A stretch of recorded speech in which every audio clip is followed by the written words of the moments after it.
Salute, salute, salute, and welcome. Welcome back to the Black Ocean. Now swimming in the deep end with your host, the one and only Great Black Shark. And yes, ladies and gentlemen, we have to cover several things in the news cycle that have been brought up as of late. And this is going to be a very serious broadcast this evening here. So not going to be any jokes today because there's some issues and problems that we have to address. And I'm not going to mince any words with all of them that we're going to be bringing up here because there are some very concerning things that I have seen. But what I always try to do when I see these types of things that are very disturbing, there's always a lesson in everything. And see, this is what I want our people today, especially foundational Black American freedmen, to understand. We are in times now where these types of tragedies and things that we see, there's always a lesson in it for us.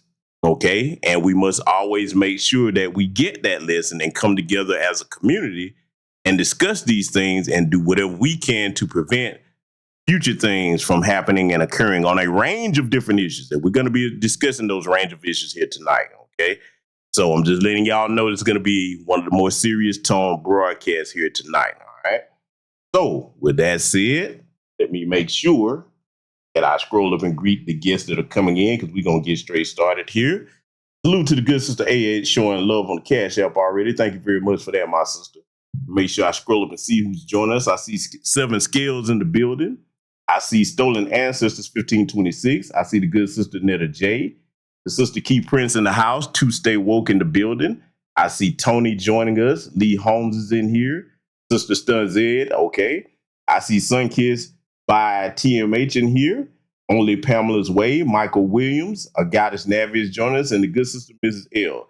Salute to all of you that are already in here and those that will be joining us in this, and everybody that will be getting this on the playback. Salute to the good brother Josh Norris. I see you, young man.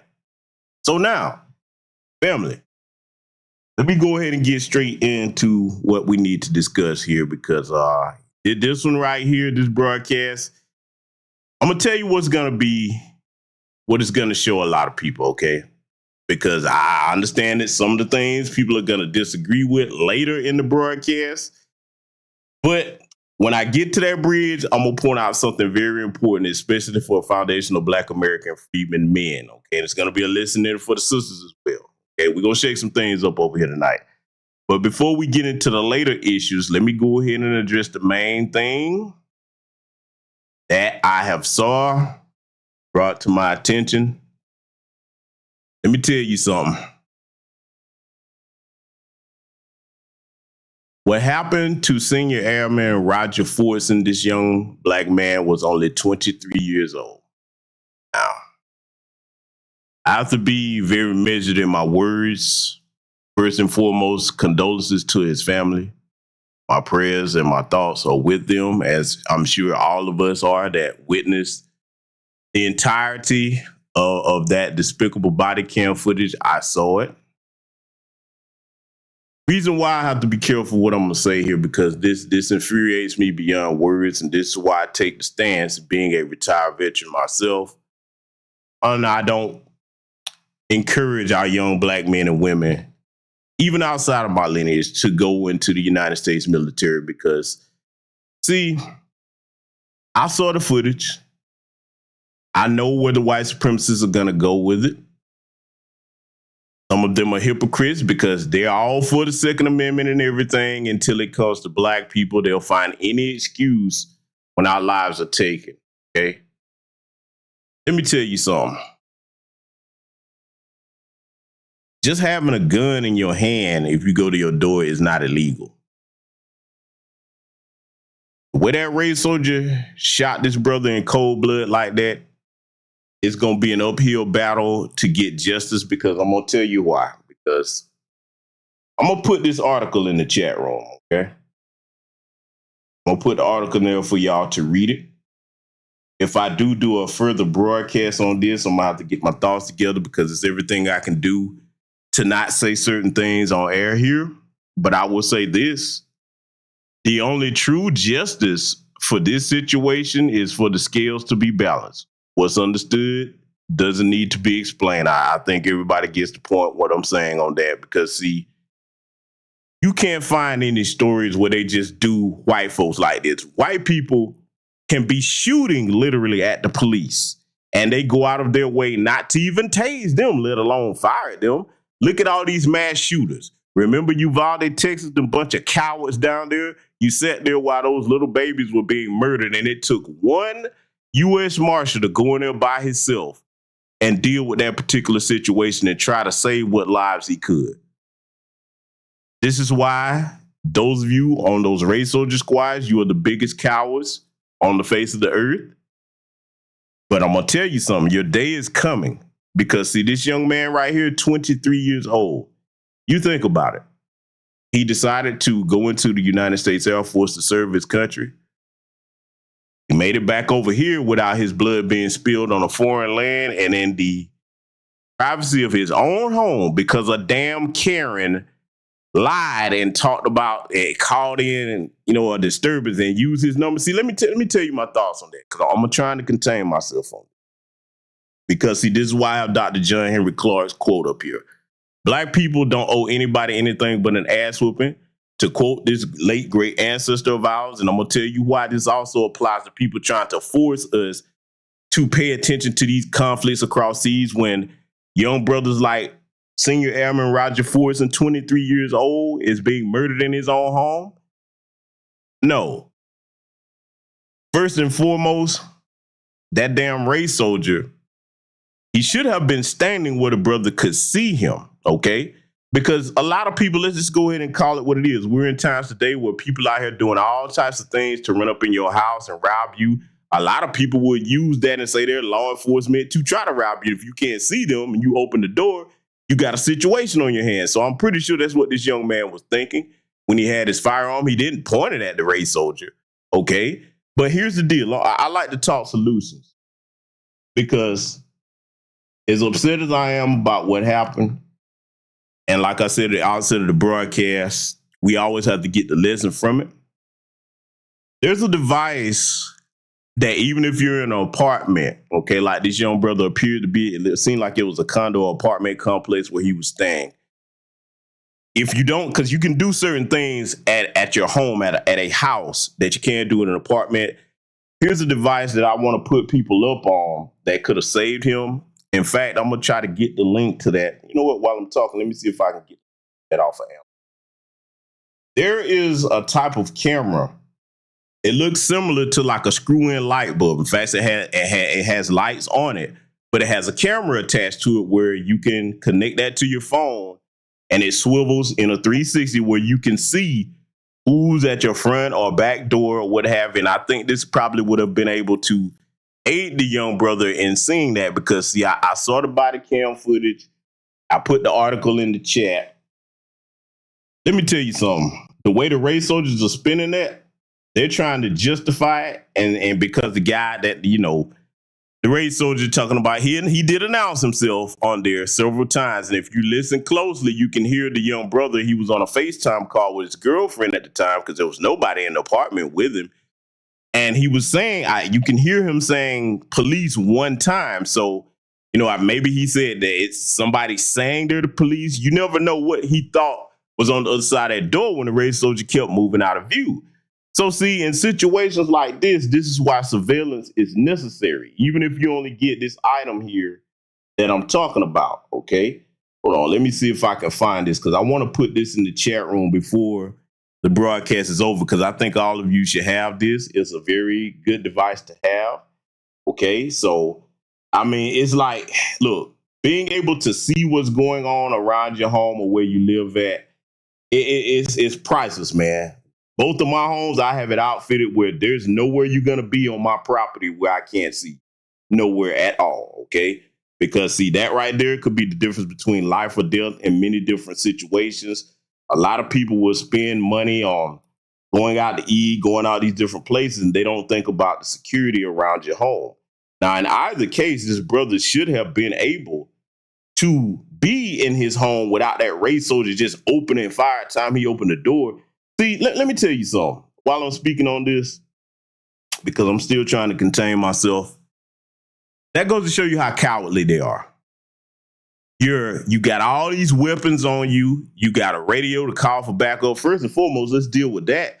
As far as the protocol, the Karen lied and said that it was a domestic violence situation on and gave him that brother's apartment number. Who's to say that she couldn't stand him?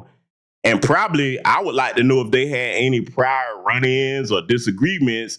And she probably said, you know what, nigga? Oh, today's my day. Let me go ahead and cash in my little race soldier contact card, because see, that's what the dominant society uses the race soldiers for. They're the little personal security squad.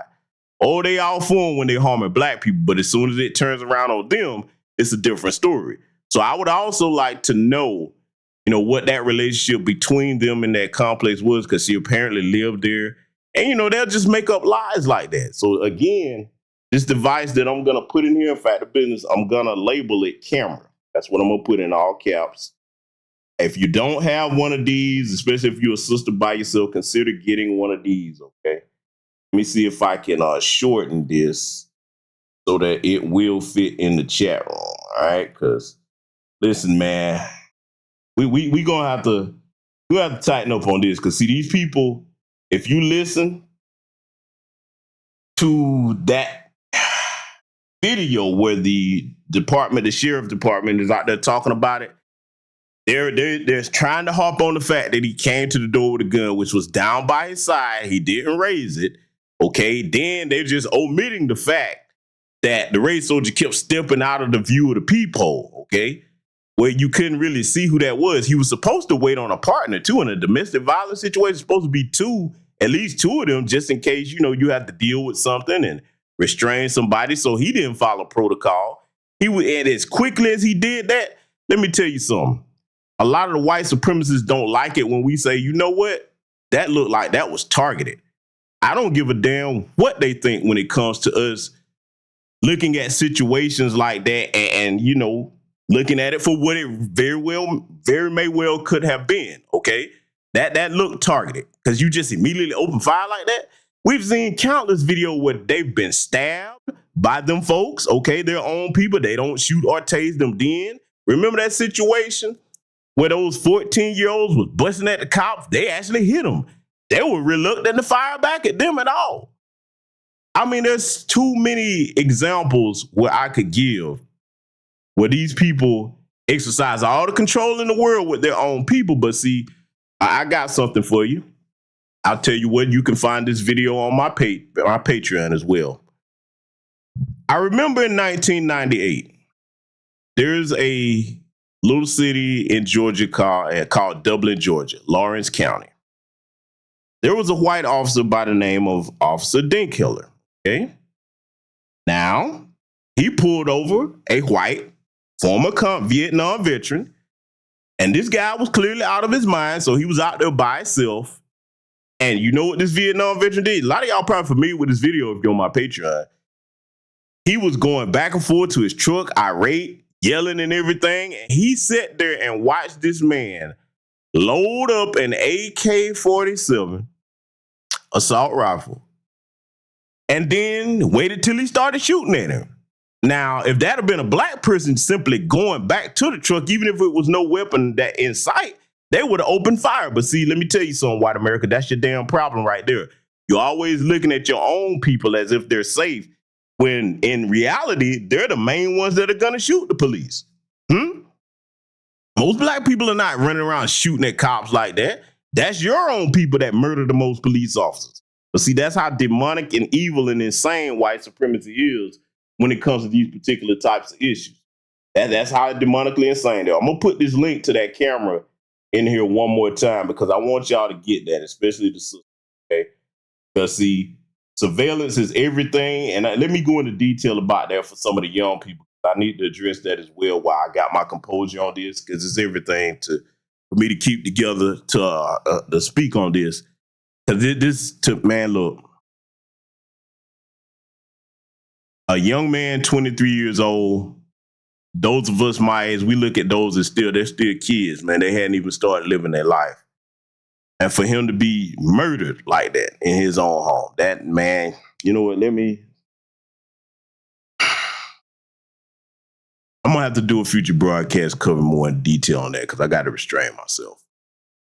The reason why surveillance is important, especially for young people, when you can see what's going on around the perimeter of your house, front, back, everything, it gives you time to, see what you need to do to deal with a particular situation. Definitely, of course, the obvious thing is seeing if somebody is who they say they are. That particular device that I put in there, that link that you can get, is very affordable. It also gives you the option not to just see, but you can communicate with the person on the other end of the door, okay? And it's waterproof and everything. So I'm going to put that in there several times during the broadcast because I like to try to get what solutions I can, especially if there are things that I use. Now, the cameras that I have around my house are more high-end than that, but I'm thinking in terms of what's affordable for most people, okay? So I salute to the good sister Sakina Collins for the cash out. But see, this young man, even though he was in the Air Force, okay, he was a part of the 4th Special Operations Division, okay? Young people, even in the military,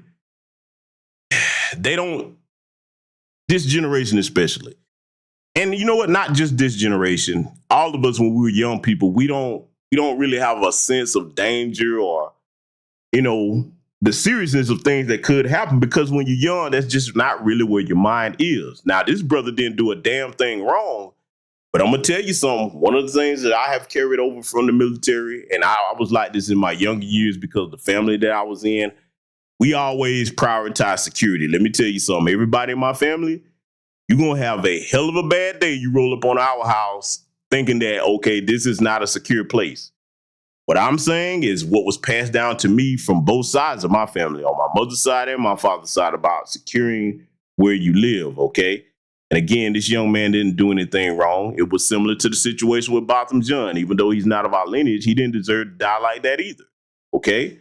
So when it comes to this particular case, the race soldiers are going to try to spin it to favor their guy. But see, I'm going to say it one more time. Really, the only true justice for this is balancing the scales. And those of you that understand what I mean by that, you get what I'm saying, because see, they don't, and when I say they, I'm talking about the white supremacists, they don't think that we love our family members and children the same way that they love theirs. They really don't. They like, see, I need to go into detail and probably do an X space on this, because see, this is why I have such compassion and love for my people. When I say that, even the black people that I'm critical of, I don't want to see you murdered or killed. I don't. But I'm going to have to go into detail on X, and so I can interact with a lot of you all about just understanding the nature of evil itself. Because see, a lot of us, the average person, and this is not a knock against the average person, the average person doesn't really fathom what true evil is. You know why? Because when you compare it to the dominant society, white supremacists rather, and you look at all the evil things they've done throughout history, that's things that most black people don't even think about like that. I'm not saying that there's no evil amongst us. I'm not saying that. But on average, if you compare on a global scale and a historic level, a lot of the things that they do, you don't even see that. Even if you just break it down to regular crimes, you rarely ever hear about a black person killing their whole family, then killing themselves. This is commonplace amongst them folks, okay? So I'm going to definitely have to put that broadcast together for the sake of making sure that people really understand what evil is, because unfortunately, I know what it is. I know what it's like up close and personal, and I know what you have to be prepared to do to rout evil, okay, too. If you're the one that's the protector and providing your family, especially for the men and some of the women, that I understand everybody's family situation is the same. You have to be prepared to protect your family at all times, okay? So that's something I'm going to have to do in the future. Because, see, these cowards, the way they're going to keep trying to spin this, again, they're going to try to make it look like it was justified. One, because the race soldier, I'm not going to call him a damn officer, the race soldier announced who he was, even though he kept stepping out of view of the people. Then they're going to keep harping in on, well, he came to the door with a gun. I can show you countless videos where white people have come to the door and pointed the guns at the damn race soldier. They still didn't open fire like that. Not even with a taser. Yeah, so like I said, condolences to the Fortson family. Rest in peace to Senior Airman Roger Fortson. And this is why I try to encourage young black men and women to do something other than going into the military. Because see, when you look at it historically, We've never been respected for our contributions, for fighting for this country that is our country that we built. There are stories going back in history where Black soldiers have been lynched, and then you bring it on forward and see it even pains me to talk about this. So I'm going to get ready to move into the next subject we need to discuss. When I look at what happened to Private Lavinia Johnson, another young sister, she was even younger than this brother here. She was 18, 19 years old. Y'all, we got serious business to take care of. This is why I do not tolerate anybody trying to shame us or tell us what we need to be paying attention to, because right now, let me give those of you confused or naive or even willfully ignorant Black people a lesson. You take a good look at this young man's picture on this screen here before I move on. I want you to get a good look at it. If you running around talking about what's going on over there with Israel and Palestine, and I don't hear you raising your voice to get justice for this young brother, you ain't worth two dead flies put together, and something is wrong with you. You don't ever put the issues of other groups of people above your own people. We facing genocide right here in our own land. It's one thing if we out and about, but when you can't be safe in your own home, and then these people start trying to justify that, I'm going to say it again. You got your mind focused on the wrong thing. This is about life or death and survival for us.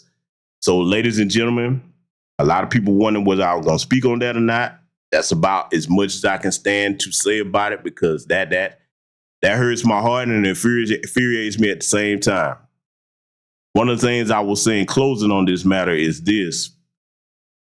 To you young Black people out here, you need to understand that those of us who are older than you, we love you. One of the things that we want to see for you is for you to get to our age before you transition from this world, at least get to where we are. That just sends something through me every time that I see a young Black man or woman transition well before their time, before they even make it to my age. Okay, so I'm going to leave my remarks right there on that particular subject, because that's about as far as I can really address that in a manner where it would stay up on YouTube. Okay. So now we got to get to some other cultural issues here that we need to address, family. And forgive me with this tone here, because I think y'all can understand why I sound this way. Salute to the good brother, Daryl Bledsoe, for the cash out. Thank you very much, my brother. But we got to address some other things. When it comes to being the cultural gatekeepers, a lot of us are addressing the issue with DJ Vlad, etc., and many more things similar to that. But I'm going to take this, I'm going to deal with that tonight here too, but I'm going to take this into another different direction that's probably going to shock some of y'all. When you gatekeeping the culture, that doesn't just mean gatekeeping as far as keeping things out. Gatekeeping means that you regulate things within those gates too. And you see, okay, if there's something inside these gates that needs to go out, we need to handle that too. First and foremost, that is the responsibility of the men, because we are the chief protectors, providers, and builders of our community. And behind that, our women must be on code and follow suit with that, especially on their end when it comes to dealing with the women, okay? Because see, that's the way you protect the community. Both Black men and Black women have a responsibility when it comes to protecting the community, okay? So now, what I'm going to deal with has been making its way and rounds around social media. I'm going to play this because I have the entirety of it. I'm going to stop it as need be to give commentary to explain exactly what's wrong with this situation.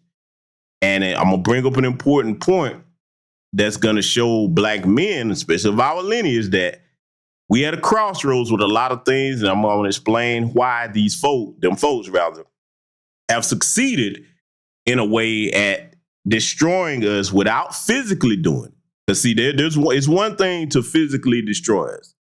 The other way we're under attack that a lot of people often overlook is we are also under psychological attack with many different things. So we're going to get into that. And in fact, the business, you know what? Before we do address that, I'm going to go ahead and do this before we even play it. I'm going to go ahead because I think it'll be proper for me to show this first And then y'all will see why I take issue with some of these things. Okay, so let's go ahead and get started here, because first I'm going to show you this tweet. Okay. Now, what this is in reference to, and let me know if you can hear me loud and clear. Let me know if you can see everything on the screen. Okay, family, because if not, I will adjust it so that you can. So I will wait for confirmation to make sure that you can see what's on the screen and hear everything clearly. If not, let me know. We'll get that adjusted post haste.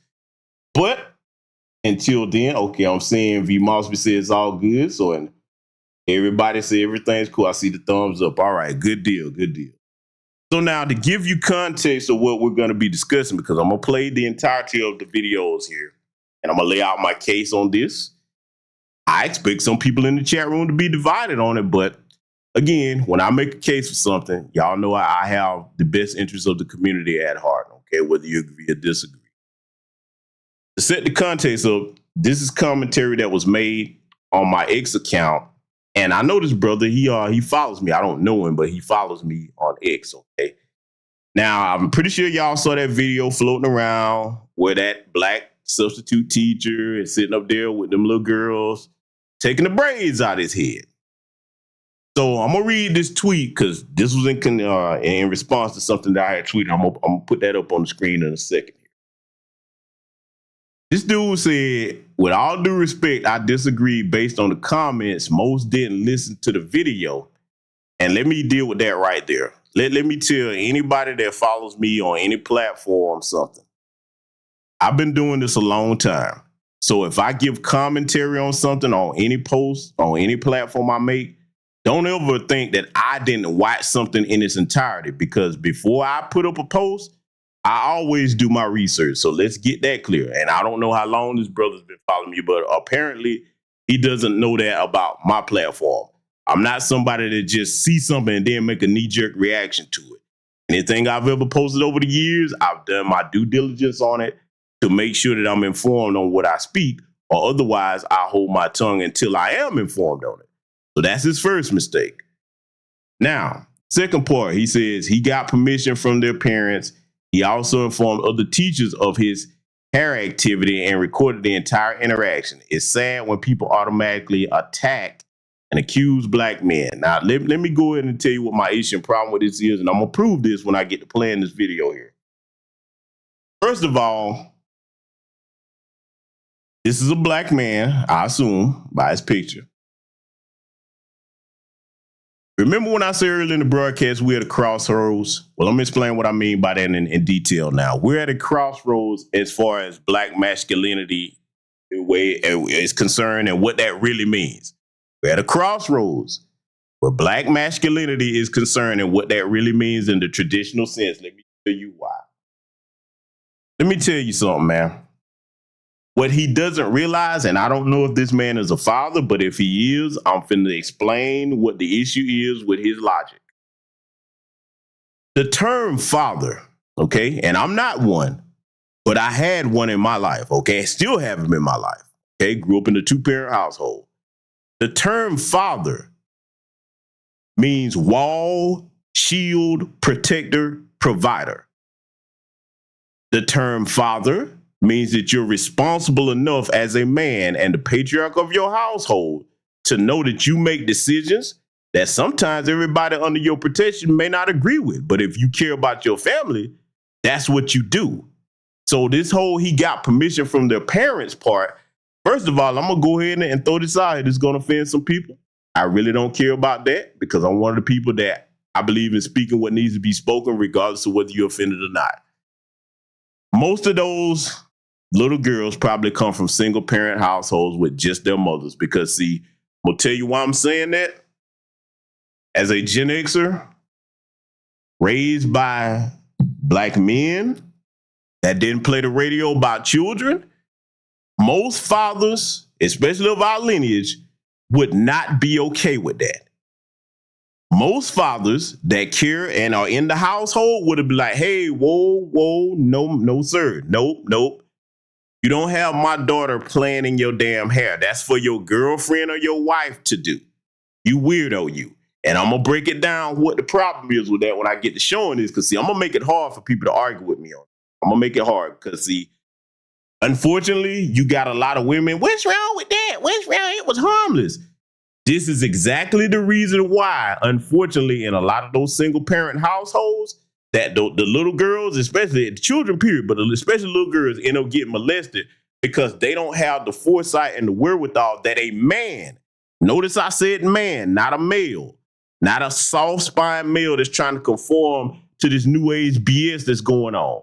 A man will say, no, this is a boundary you don't cross. Not with my child that I brought into this world that I'm responsible for taking care of. See, I don't know if he's a father, but if he is, brother, I really hope that your logic around your household is more sound than this. Okay? So now he's talking about he informed the teachers of this hair activity. Let me tell you something, man.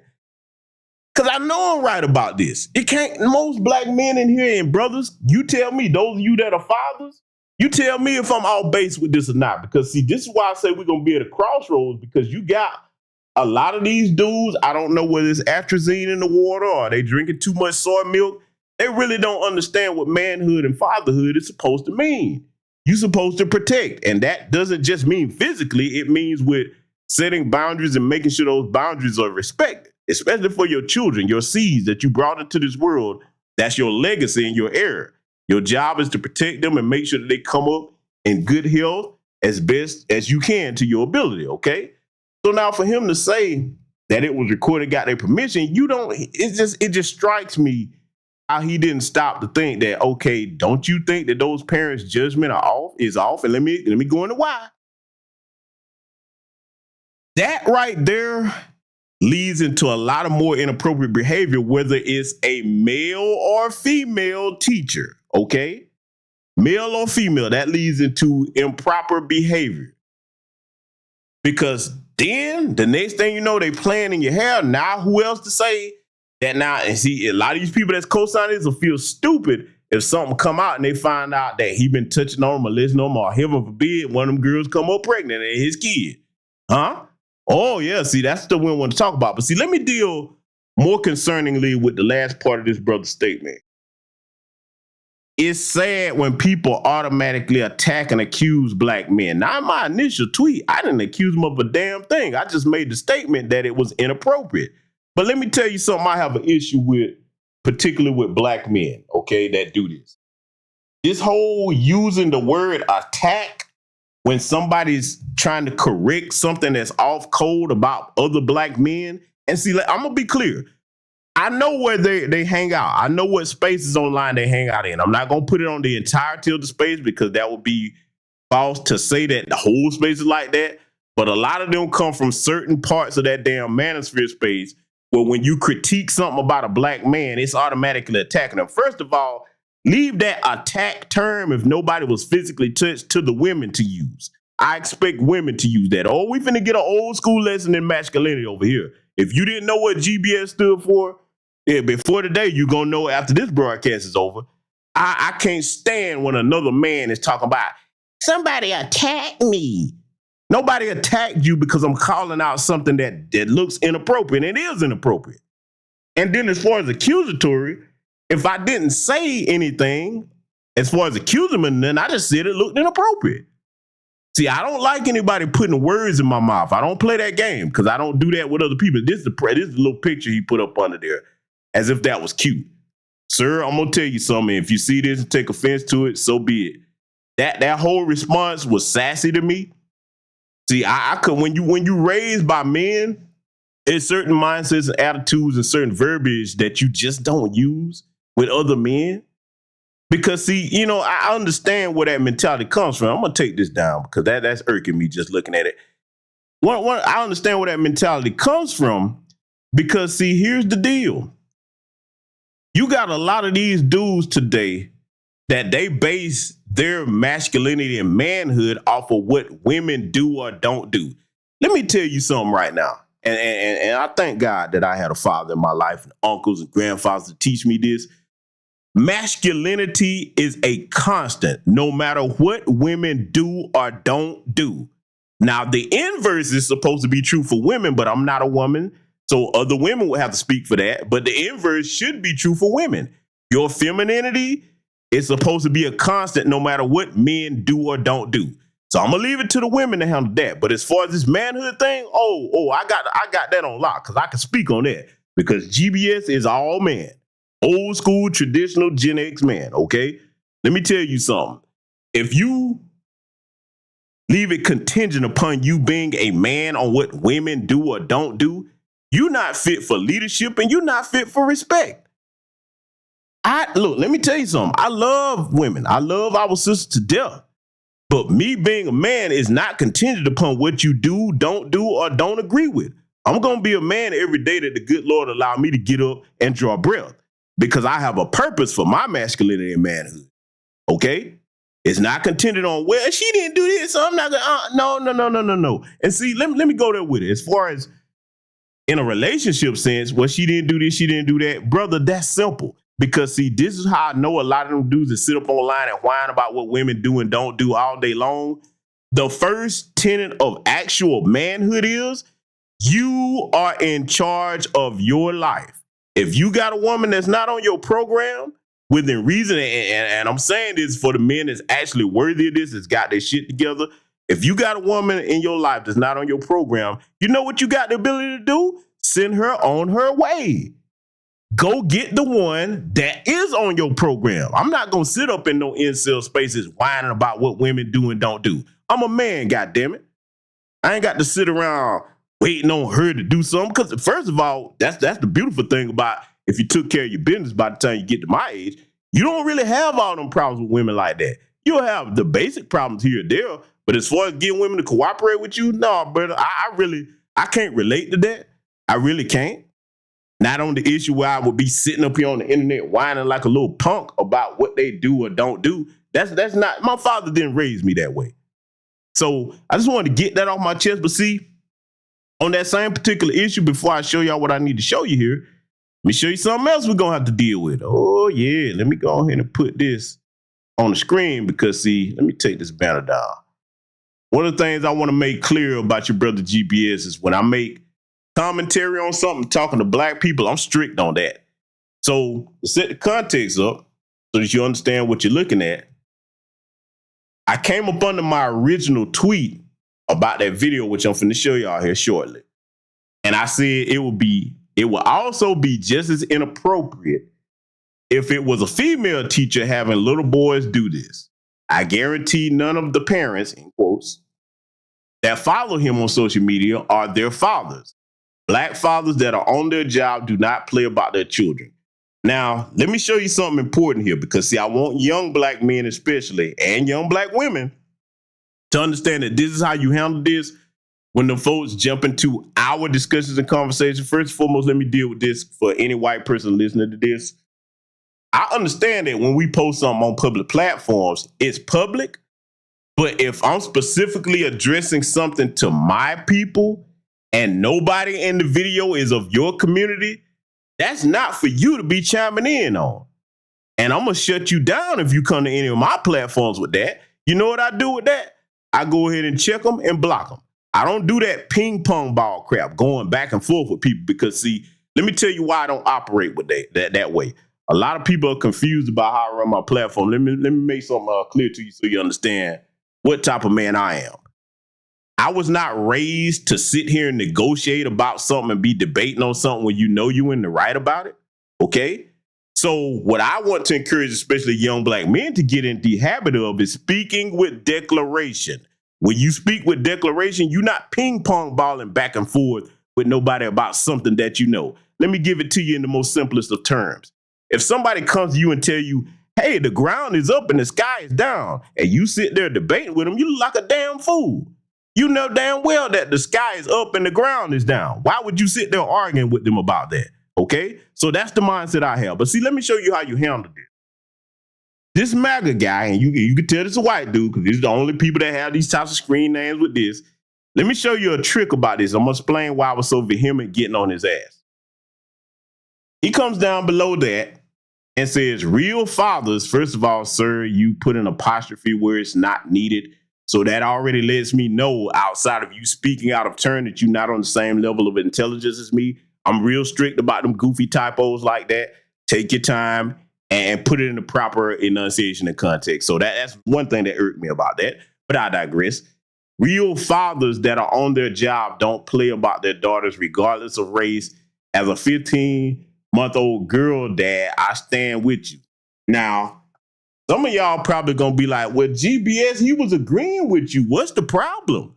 What's the issue with that? Okay, let me break it down for you. Get a swig of this water because we finna handle this from the arrow to zero over tonight. Let me tell you what the problem is.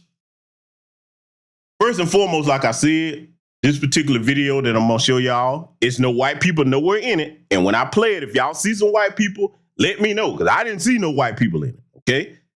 So that's the first thing. It's not your business. This is a community issue that I'm talking about, like I said. And see, here's the devious part that get a lot of black folks caught up. Just because one of them folks is agreeing with you on something, first, you need to look at, okay, why are you putting your nose in our business? We didn't ask you to do that because one, look at the inverse of it. Imagine how, and they're quick to check you as a black person if you go trying to instruct them on something that's a community issue of theirs. First of all, most of us don't do that because we don't be in their business like that, except for these goofy coons, the Candace Owens, the Larry Elders, and et cetera, and they get their wake-up call. Similar to Vivek Ramaswamy. Okay, when Ann Coulter gave him his wake-up call, y'all know I'm going to be dealing with that soon. However, here's the devious part, what confuses a lot of black people.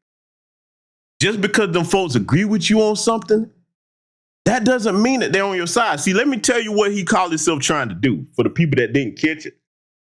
This is an anti-black racist. Now, when you say, GBS, how? What you mean? There's nothing racist in that tweet. Oh, yes, it is. He didn't say nigga, nigga, nigga. He didn't say anything disparaging. What they will do a lot of times to hide their racism is try to get on board with you critiquing another black person. I don't ever do that because they're not going to sit over me and critique anybody in their community. Even if I was talking about Candace Owens, I agree with you. I didn't ask you if you agree with me. She's black. Go back over to your community and deal with your business. That's how strict I am about that. Okay? So see, that's what he called himself trying to do. And he dealing with the right one because see, I understand these white supremacists better than most of our people do. And I understand them damn near better than they understand themselves. So no, I was like, no, don't come over here with that. Because see, this is not your place to be speaking on this. So you don't stand with me. And the other thing about it is he tried to all lives matter the issue. If there's no white people or kids in it, sir, I'm not talking about your damn community. I don't care what goes on in your community unless you're trying to harm my people. So I want to make it clear on that. Let me show you what else I had to do here with this, okay? This is what he said, because I had to check him. Why do you segregate issues that pertain to all races? Because I let him know that, hey, this ain't for you to be chiming in on. Your post is not limited to the black family. Real fathers of every race will have the same feelings on the subject as you. So in that regard, it's not black people's business, especially after publicly posting on X. So now let me get this dude together. Let me explain something. You made a couple of mistakes or bad decisions. I'm not going to say mistakes because y'all know there's a difference between mistakes and bad decisions. I've broken that down several times. To his first question, why do you segregate issues that pertain to all races? Sir, the video doesn't pertain to all races. It's black people in there. And I'm smart enough to know when you anti-black racists want to critique black folks and you try to come in with that all lives matter bullshit when you really just want to sit up here and be talking about other black people and have us co-sign it. See, y'all got to understand how devious the system of white supremacy is, okay? That's how that works, all right? So that's why I don't entertain that. I was talking to my people. Here's the real issue, and I want to make sure young black men catch this. Your post is not limited to the black family. See, this is the problem, white America. I hope you're paying attention. For those of you that are nosy, always come to our platform. Let me tell you something. You don't dictate terms to me about what something is limited to when I'm talking to my damn community. See, a lot of them have become too accustomed to when they speak, they're automatically supposed to be viewed as important. I don't play them games with you. My family didn't raise me that way, and I've got sense enough to understand that when we talking about family business, you're not a part of the family. See, you couldn't get these same people to put their 2 cents in on and being a positive, as far as an agreement of us getting reparations or an anti-black hate crime bill. So if you're not speaking up about that, if you're not speaking up about getting justice for the recently deceased Senior Airman Roger Fortson, you can shut the fuck up. I don't need you chiming in on my people's business. I don't play that. You got a lot of other platforms that'll let them do that. Mine will never be one of them. And you can clip that and quote it and put it any way you want it. I want to be well understood about what I don't play games with, okay? Now, the real fathers of every race will have the same feeling of subject you. That's the all lives mattering again. This isn't about every race. And see, let me tell you something. When they try to all lives matter things, don't you understand that if you allow them to do that, it makes it where you as a black person, the focus gets shifted off of your issues and you end up being the mule for everybody else's issues. See, I want y'all to understand why I have such an issue with that. Understanding the system of white supremacy is deeper than just somebody saying nigga, nigga, nigga, okay, or actually trying to physically harm you. You better understand the psychological games that these people play. And this is why I have a zero tolerance for them sticking their nose in where we didn't ask for them to, okay? They don't ever put their nose in where it's something that's needed for black people. So then this last part, so in that regard, it's not just black people's business. Boy, you got the right one trying to dictate to me what is my people's business and whatnot. That's how you handle that, okay? So I just want to go ahead and get the air clear on that. But see, now that I have done that, we're going to take a look at the video in question, okay? That's been making its rounds. And we're going to deal with certain things. We're going to be stopping it to give commentary as need be. Let's go ahead and stir the pot a little, shall we? Last Friday, 10 minutes before dismissal time, I decided to live stream my students helping me take my hair out.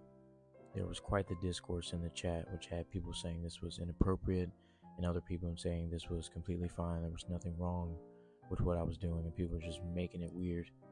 So of course I had to bring this issue to the big stage.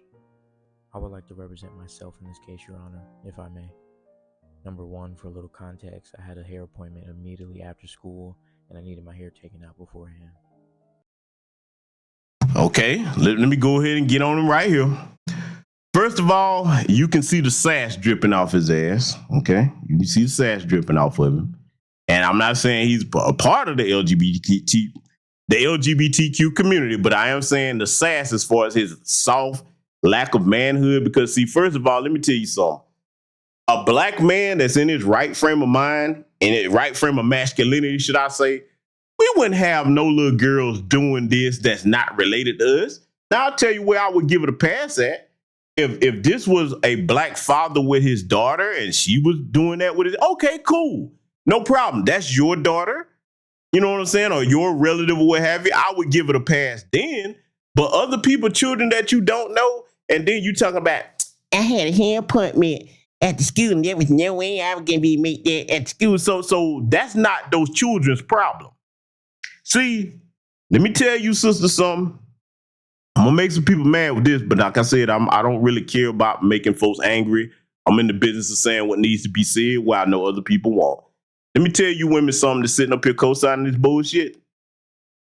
I've already said. Now, when something end up happening, because I don't care what nobody say, this is an intimate thing.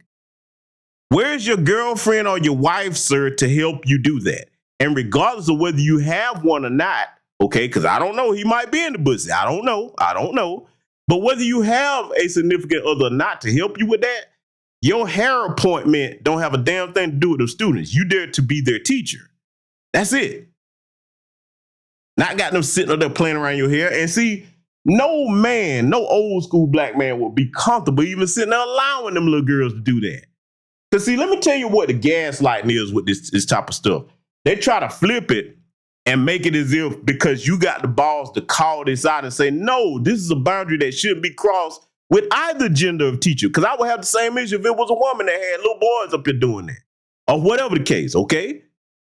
They try to gaslight you because they want to usher in this new weakened form of masculinity which does not protect us, okay? You understand that, ladies? Even if you don't like what I'm saying, you better listen to this. Masculinity has boundaries.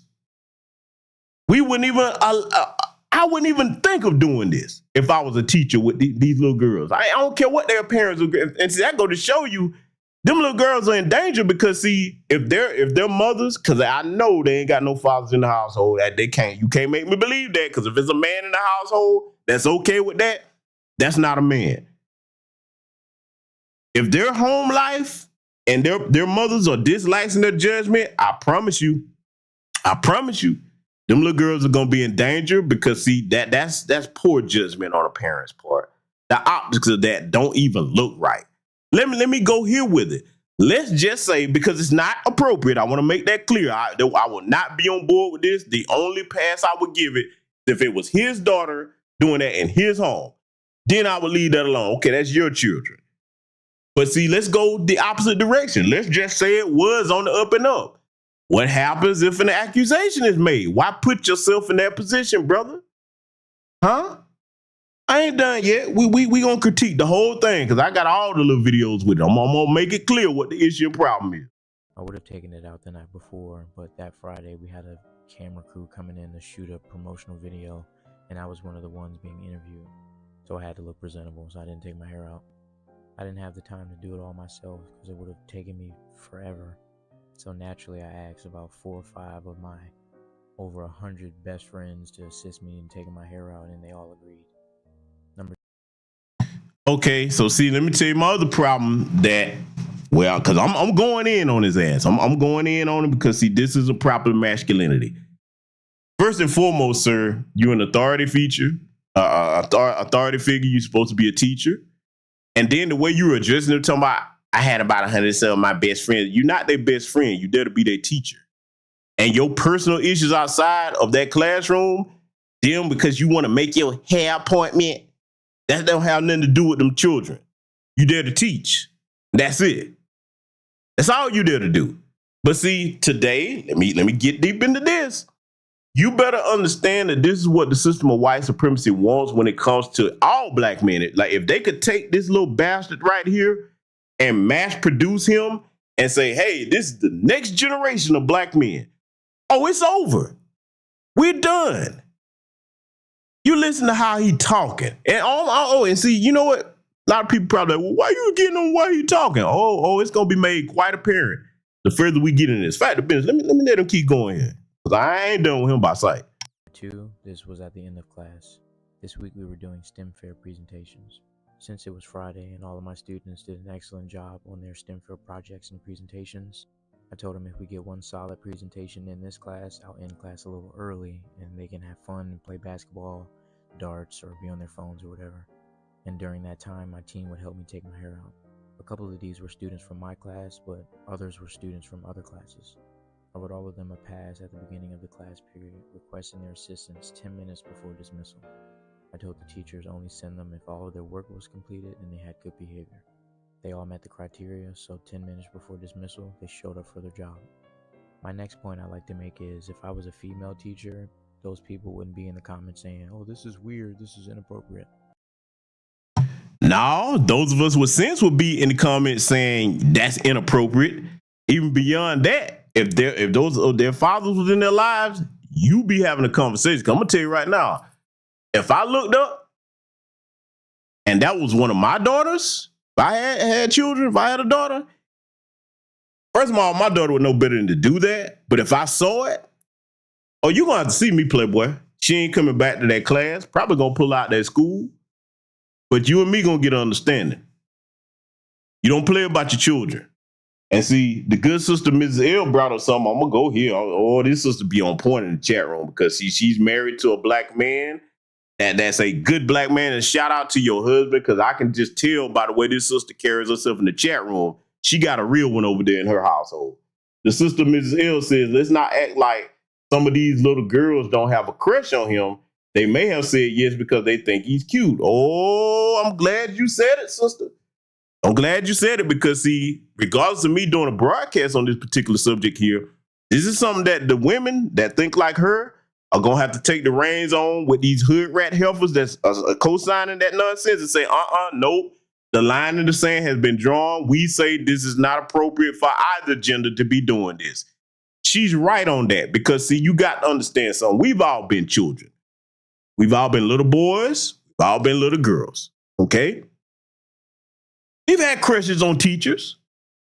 today is even more serious because look at all these situations where you keep catching these teachers of both genders being in these relationships with these kids. Not even relationships, but they molesting these kids because they're not old enough to consent to anything. So when you look at that and then you look at what's being pushed in front of us, especially black children, they keep trying to have sexy red to come into school. See, let me go here with it. You know you got a problem when the administrators of a school is inviting a sexy red to speak in the first place. That lets you know what kind of trash has been allowed as staff on the school. We need to clean house. Like I said, when it comes to gatekeeping, that refers to what's within the gates too. Because this crap right here needs to go. This cannot be allowed to be tolerated. I'm going to tell you right now, to be honest with you, dude, I'm about to say something here. You really about need to be changed for this. You do. I'm gonna say it that way. You about need to be changed. Cause see, the men that I know, if this was their daughters, I'm just gonna deal with my particular family. If this was any of the men in my family daughters, oh, buddy. Woo. See, let me go there for a minute. Let me talk about my family for a minute. With my family, when I was in school, I know this isn't everybody's situation, but I'm just talking about mine because this will give you some intonation to why I have the beliefs that I do. As a child, I had to respect my elders, parents, and everybody on both sides. But they made it clear that if it was a problem while you was in school, you better be in the right because when we come as a family. You know who showed up first? Wasn't a bunch of women. The men in the family showed up. Let me tell you something about mine. If it was a particular problem, the few instances where they had to do it, and it only took a few because, see, this is why it's important what I'm about to say. Not just the family showing up when it's the women, no disrespect to the sisters that's doing the best they can, but when the men of a family show up to a school to deal with an issue, I can remember times where it wasn't just my father, my uncle, okay, both of my uncles, all right, on his side, uncles on my mother's side, older cousins, they showed up, hey, what's going on? This one right here got family. So when you start messing with him, just know you're going to see all of us. Let me tell you something. The first couple of times that had to happen, didn't have no more issues and problems. Now, I'm not going to sit here and act like I was a saint as a kid, but for the most part, if it was something where they was doing something they had no business, oh, you finna see the men in the family. Oh, yeah, the women will be there, but the men going to do most of the talking. That's who you're going to have to see. And it might be some situations where the women don't come at all. You better understand what that looks like when they see that. They be like, oh, hell no, we can't mess with this little nigga right here. We can't stand him. But no, you know what? Leave him alone because his dad and his uncles is coming up here and it might be some problems. Because see, let me tell you something about mine. They made it clear and it was professional when they came, but they made it, my uncle, let me tell you something, dude. One of my uncles on my dad's side, this dude right here, he made it clear, like, all right, now, I'll catch you a track if I have to about my nephew. Don't do that. You better pick another one. So that's the type of family I come from. This little goofball right here sitting up here, man, with his little soy sauce ass man, boy, this little soybean bastard right here. You know you wrong for this, man. I'm going to tell y'all, they better keep an eye on this guy because that's not normal for a man to sit there and think that's right. I'm telling you now, all the people that's co-signing that, if something come out later on and something happened, all of us, like myself, like, didn't we tell you? Didn't we tell you? Let's let it continue, though. I ain't done. Because me personally, I don't think there's anything weird about this. People are saying, oh, that's too intimate. To me, it's literally just hair. It doesn't have to be weird. Some people have never had cool teachers, and it shows. I personally believe that building authentic relationships with students is paramount in being an effective teacher. I make sure my students know and can feel that I care about them beyond the schoolwork and all the stuff that I have to make them do. I take the time to get to know my students outside of academics because caring for the whole child is what's important. These students have been with me since I was a substitute 4 years ago. They see me as a big brother or a father figure, as some of them say. Let me go ahead and deal with what he just said right there. Because, see, first of all, let me talk to the brothers here in the chat. See, I don't want people to just think it's just me pontificating on this microphone, all right? The foundation of Black American freedmen men are the non-FBA men in here, no matter what your lineage from. Let me ask you a question. And ladies, I want you to pay attention to how these brothers respond to what I'm about to say. I want y'all to take a good look at his face, to the men. Now, brothers, you know that one of the things about men, especially black men, we can just look at certain dudes like, something ain't right with you, bro. Am I right, brothers? You know it's like a sixth sense with us. We be like, no. Think about it, fellas. How many times have you had, whether it's your wife, girlfriend, sister, some cases your mother, okay, your auntie, female cousin, niece. How many times have you had to pull them to the side and say, hey, dude right here? No, let me talk to you. That one right there, that's problems. At the business, I prefer you not to associate with them because, see, now if something go left, I'm going to go right. If you understand what I mean. Huh? How many of you brothers have had to do that? See, I want y'all to sign off and let the sisters understand that we can just look at them and be like, nah, man, something ain't right with you. Nah, bro, you look at the look on his face. See, this whole talking about they see me as a father figure, big brother. And see, going back to what the sister, Mrs. L said, and our married sister, okay, if some of them little girls do have a crush on them, because let's be real, there's all of them doing that. Yeah, some of them do. So what if one of them starts trying to initiate that? I'm going to tell you why. I'm going to say what I'm going to say, and this is going to make some people mad. I'm going to tell you why that would be a bad situation, because if he don't have the sense enough to understand that it should be a boundary between you sitting there letting them play in your hair like this, who's to say he won't cross that boundary? Huh? I have no confidence that you understand that that boundary shouldn't be crossed. Brothers, am I right on what I'm saying? Do y'all feel me on that? Huh? Yeah. And see, hey, Project Leroy said it right. That dead stare when you look at it like, yeah, all right, bro. Because see, we speak to each other without, saying things a lot of times. We are, especially in foundational Black American Freedmen culture. That look that we give them, like, all right, now you testing the right one here. Salute to the good brother Nathaniel Perry for the cash out. Thank you very much, my brother. That look that we give, like, all right, you got one time to step out of line. And I ain't gonna do no talking. This right here, you can tell just looking in his eyes, something wrong with this dude, man. Come on now, I know it can't just be me. And then on top of the way he's sounding with his little sassy sounding behind, you sitting up here trying to normalize this. This is grooming, bruh. Let me talk to the ladies for a minute, too. Don't y'all understand that that's how that started out? It started out as little innocent stuff like that.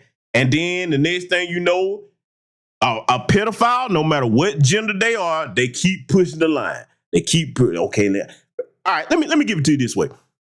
Remember Larry Nassar, whatever. He's in prison now. Remember that? You know the one that was up there doing all this touching on Simone Biles and all the rest of those Olympic athletes and stuff like that. Remember what they said when they testified against it? It started out like, okay, yeah, he's doing this, and they were sitting there like, well, he probably know what he's doing, this, that, the third, and look how that turned out. You better understand that a child predator, they sit there and they manipulate. This is why I have no respect for them. They sit there and manipulate innocent, impressionable minds because they know that children don't understand boundaries like that yet properly. Huh? So, yeah, I ain't done with him, though, because, see, people, the dude that sit up there had a problem with what I said, he tried to act like I didn't watch all this. I watched all the videos. We're going to go through them here tonight. And me, I don't want kids of my own, so all of these kids are literally my children. And in case you're wondering about their parents, most of them follow me on social media and always talk about my videos with their kids. They always tell me that they're so grateful that their kids have someone like me in their life. And my admin, they're well aware of my social media presence and they love. Let me pause it right there because, see, this part's going to piss some people off. This how I know most of them little girls' mamas is hood rats, because listen to what he said. They said they're so glad they got someone like me in my life. That let me know that their fathers can't be present. You know why? Brothers, tell me if I'm wrong about this. If a father is present and respected, then the women ain't talking about no man on social media, no matter what the relationship is. Talking about, oh, I'm so glad my children got you in their life. They don't put no other man ahead of their father or husband or what have you. if he in that household. Oh yeah, I went there with it.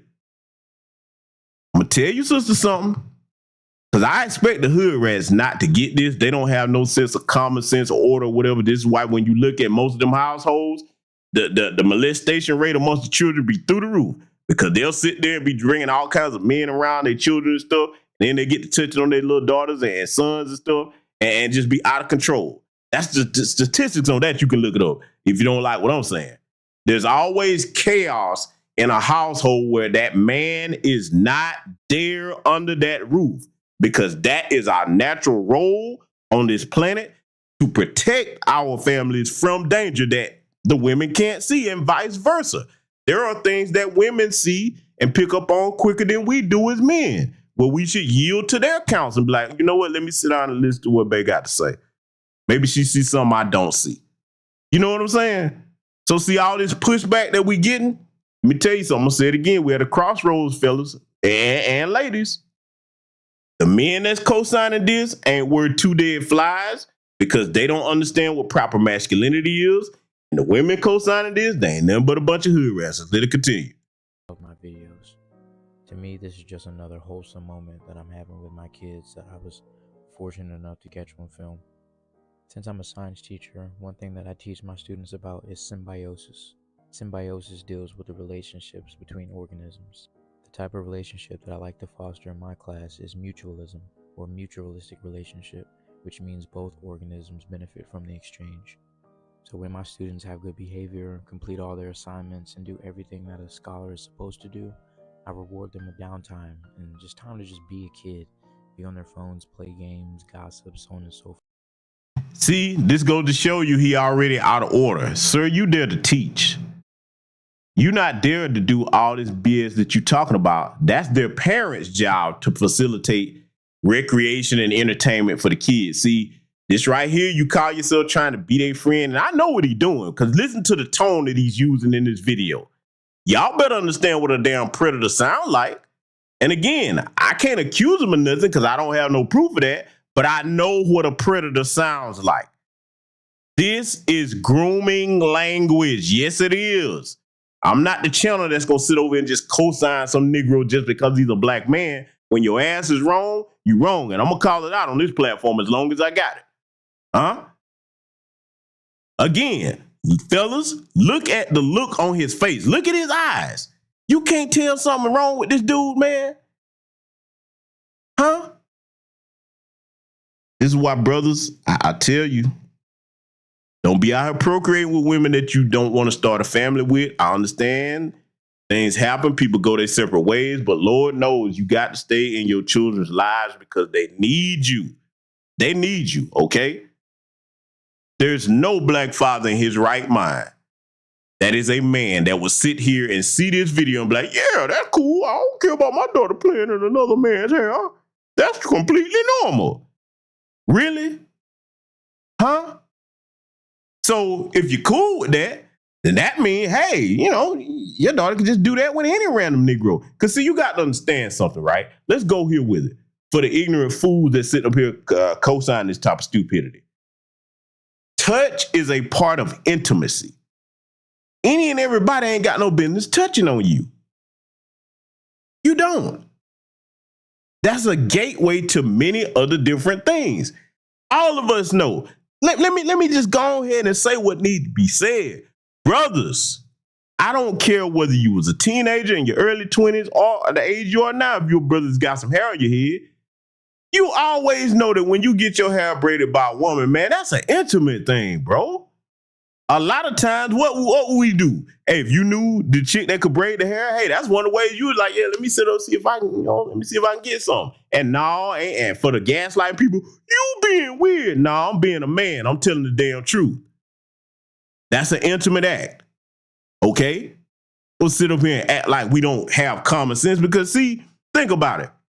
We have moved into an age where people try to shame you for having common damn sense. If you sit up here and say, hey, I'm not going to call that man a woman. Oh, you misgendered me and all this other silly stuff. No. You were born what you are genetically. XX, woman, XY, male. I can't help it if you think that because you tie a towel around your neck and go jump off a damn roof, you can fly. I'm not going to jump up there with you. I'm like, yeah, okay. Hey, you go up down that roof and try to fly with the towel on your neck, you're going to bust your ass. You just don't believe. Okay, go ahead and jump. Yeah. Bam. Yeah, that's right. You big dummy, you. People don't let these folks play with your mind like that. Those of us with common sense have to hold the line. You understand? These people are insane. And see, I got to go here. Primarily, this is what these Democrats want to push. Because, see, I guarantee you, if you look at his background, because I hadn't checked none of his social media and nothing like that, I can already imagine what I would find. Again, if you listen to this broadcast and these are some of your children in here, you better reconsider this. Let's let it continue. My students and I work hard and we play harder. I'm fortunate enough to have students that feel safe and comfortable around me, safe to come to me with their problems, their frustrations. They come to me seeking guidance and wisdom, or come to me simply to chill and hang out because they know that they have a safe space to be themselves around me. What I strive to do as an educator is be the teacher I wish I had grown up. I strive to be the teacher that makes my inner child happy, someone that my inner child will be proud of. I want to be the teacher that my students reflect back on 20, 30 years down the line and think like, dang, that teacher I had in middle school, he was the shit. No further questions, Your Honor. So let me know your thoughts in the comments. You think this was inappropriate or people were... No way. Yeah, it was inappropriate. You soggy spine moist bastard, you. But see, he ain't done yet because see, everything that he just said, the hood rat class, oh, they eat that up. It ain't nothing wrong with that. Okay. Them same women that sitting there saying that, if their daughters come to them and tell them that the Negro that they got laying up in their house is touching on them, they wouldn't even believe them. They wouldn't even believe them. That's what you're dealing with right there. I want you to understand where that mindset come from. And to the sorry Negroes, now we're two dead flies sitting there trying to co-sign it. Let me tell you why you ain't worth two dead flies. Let me go into that. Unfortunately, we're in an age now where this is one of the most pronounced signs of lack of masculinity. When you have a bunch of men just going along with shit that's wrong to appease women so you can try to get in their pants, you ain't a man then. Let me tell you something, dude. If you wrong, you wrong. I don't give a damn how attractive you are.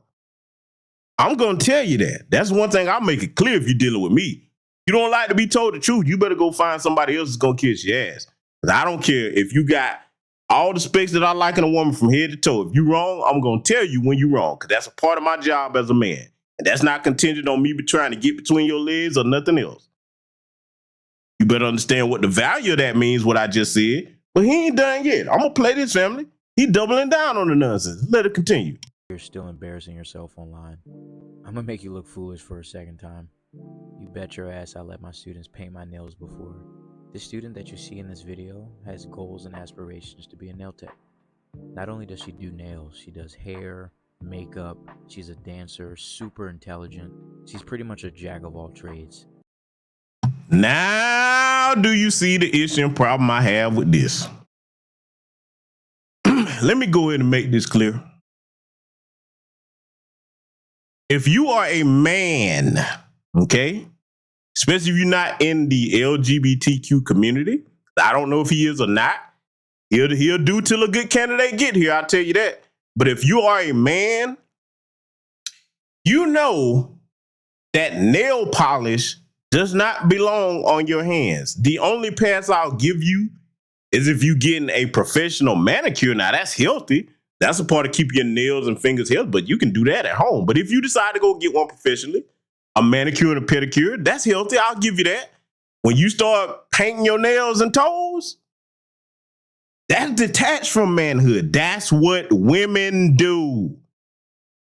So now the fact that he's sitting up here letting them do that, see, let me tell you something. I'm going to tell you right now, a lot of women that's listening to this, that's confused about a lot of things because they've never been around real men, they're not going to like what I'm about to say next.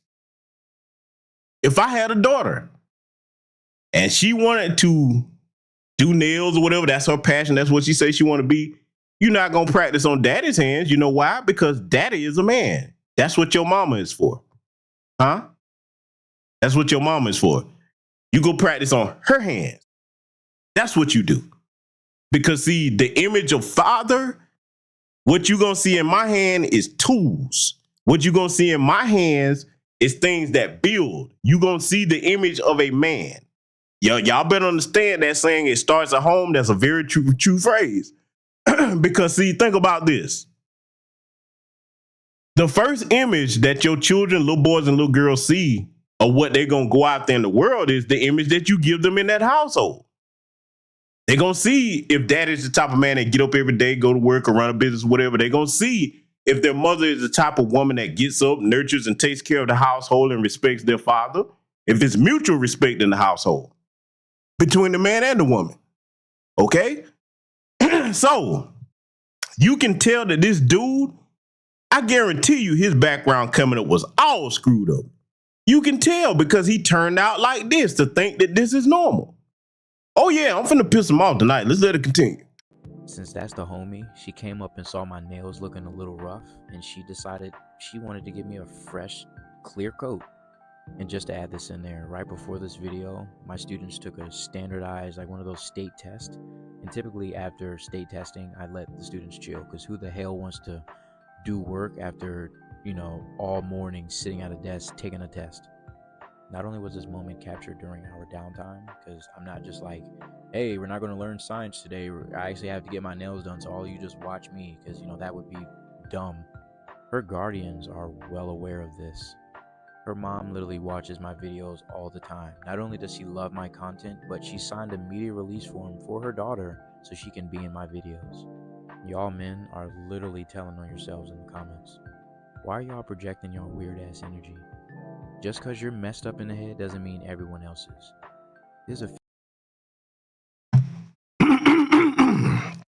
Now, family, he's telling us, old school, traditionally masculine men, that because we don't co-sign what his little ferret looking ass got going on here, that we the messed up ones. The normal men are the messed up ones. The ones that say, this is inappropriate. Should be a boundary set. And see, I'm going to go here with it. I got to go here. Any grown-ass man that sit up there and be that damn little scrawny-looking bastard, I don't trust dudes like that. You don't have no type of masculine shape or frame to yourself whatsoever. Yeah, I'm going there. Y'all often hear the brother Tariq Nasheed joking about women with them flat asses. Well, I don't trust men that sit up there and got this little old tiny build on their ass. You can improve that as a man. He don't have no time. He look like a little earthworm. Little fairy looking fucker. Ain't gonna sit up here and try to gaslight us like we wrong for saying that it should be boundaries in the teacher's position as an authority figure with the students. That's the world we in, fellas. This is why I say we're at a crossroads. It's up to us to hold the line and draw that line in the sand and maintain it. The men and the women. Let it continue. Future nail tech right here. So if she sees my hands looking rough and want to give me a fresh top coat, I'm going to let her do her thing every flipping time. So now, we had to go in and deal with that particular issue, but we're not done because we're going to deal with all these cultural issues over here tonight. Excuse me. I think I made my position clear on that, so I will leave that commentary where it is because there's nothing normal about what we just saw, okay? 1 second. Get a swig of this water. We're finna deal with this issue here with Vlad, too, because I'm going to cover this. All right. Good old H2O. Now, this is Morgan Jerkins. For those that don't know, this is our Rodney Darkchild Jerkins, our niece, I think. Okay. Very famous hip-hop producer, legend in the game. The Vlad situation. Now, I covered this on an X space. See here with the tweet. She goes, you are white, capital letters, and this is a black folk affair. And she's right. He's up here talking about kindred's not like us, needed a better mix. It takes away from the song. Then he goes into full Karen mode, okay? Full male Karen mode, Ken, whatever you want to call him. Wait, so a professor at Princeton, tagging Princeton, is telling me that a white person shouldn't be allowed to speak on the issues that, that he was talking about. Okay, so now, again, the problem with the Vlads is too many Negroes invited him in so that he's comfortable thinking that he's supposed to chime in on things that are our business. See, I'm going to tell you a problematic phrase that I started hearing that I take issue with. When people start saying things like hip hop is for everybody, that sounds benign, but let me tell you what the issue is with that. When something is our culture that we created and people start wagging their finger talking about, this is for everybody. This is for everybody. What they're really telling you is that, hey, we get to control the narrative on what you created. That's what they're really saying. You notice they don't do that with any other culture. They don't go and tell any other culture that something germane to their culture that they created, this is for everybody, just us. Salute to the good brother Project Leroy for the cash out. Thank you very much, my brother. So this is why you better take issue with that phrase, because see, we're not done yet with the Vlad situation. I got further things to point out about this. Let me go here. Go ahead and put this up here. Okay. And make sure that everybody can see it. See, do I have this up here right? Hold on. Give me just a second to adjust this because I want to make sure I got this where it needs to be here. Because I want to make sure I got both of those tweets. Hold tight. Okay, yeah. Hold on. Let me. I got my slides mixed up here. Oh, don't worry. We're finna work it out. I'm finna get on him the way he need to be got on. Okay. Now, let me make sure I got this set here. Okay. This one. Just a second, ladies and gentlemen. Zig, when I see the Zag over here, don't worry. We're finna get on him though. Okay. Now, this one right here. He's up here talking about, well, she's saying, Morgan Jerkins is saying, when he sit up here was talking about the situation and, carrying it out, he tried to lie and he tagged her employer. We saw it multiple times on Twitter, and with the intention to try to fire her. Okay, that's what he was trying to get done. It didn't. Well, we don't know if it succeeded yet because I heard that she wasn't in school at the time, being and teaching at the time. But we'll see. She says, let's read what she said. A lie. He tagged my employer multiple times with the intention to professionally harm me, which he did. I didn't troll. I centered black people in discussion, which we are the center of because it's our business, in a discussion on hip hop, and told him to stand down because it's not his space. And it's not. He's backtracking because he miscalculated. By the way, stop contacting my family. So from what I understand, Vlad was contacting this woman's family. From what I understand, he was contacting, Rodney Jerkins and them, okay? Because see, hold on. In fact, the business, let me take this down here. I think I have a better view of that. You know what? We'll go with this one. Can everybody see this okay? If not, let me know and I'll enhance it. But we're going to read this because this is what we all saw Vlad do this. Since it's Monday, let me clear the air and state that I never had any intention of filing a complaint to Princeton for former Professor Morgan Jenkins saying that white people aren't allowed to comment on Kendrick Lamar's music. She trolled me and I trolled back. There wasn't no trolling going on. You was out of pocket and she checked you. At the end of the day, it created an interesting discussion about race relations in America. I will be discussing it discussing it further in my future interviews. Okay, so now you see the lie that he just told. Because I always told you, if them pink thin earthworm little seals are moving, they lying, okay? Go ahead and take that down. So now, here's what I had an issue with, all right? This right here. Oh, yeah, we got to go here. He came back after all of us was getting on his ass and issued an apology. After considerable reflection, I would like to apologize to Morgan Jenkins for tagging her job in my replies during our Twitter exchange last weekend. Okay. Let me make this loud and clear because I want the sisters in particular to understand what I'm about to say with this. Because, see, I'm saying this out of love because it needs to be addressed, okay? It needs to be addressed. Too many of you sisters put too much value on an empty apology. Let me put it in this context.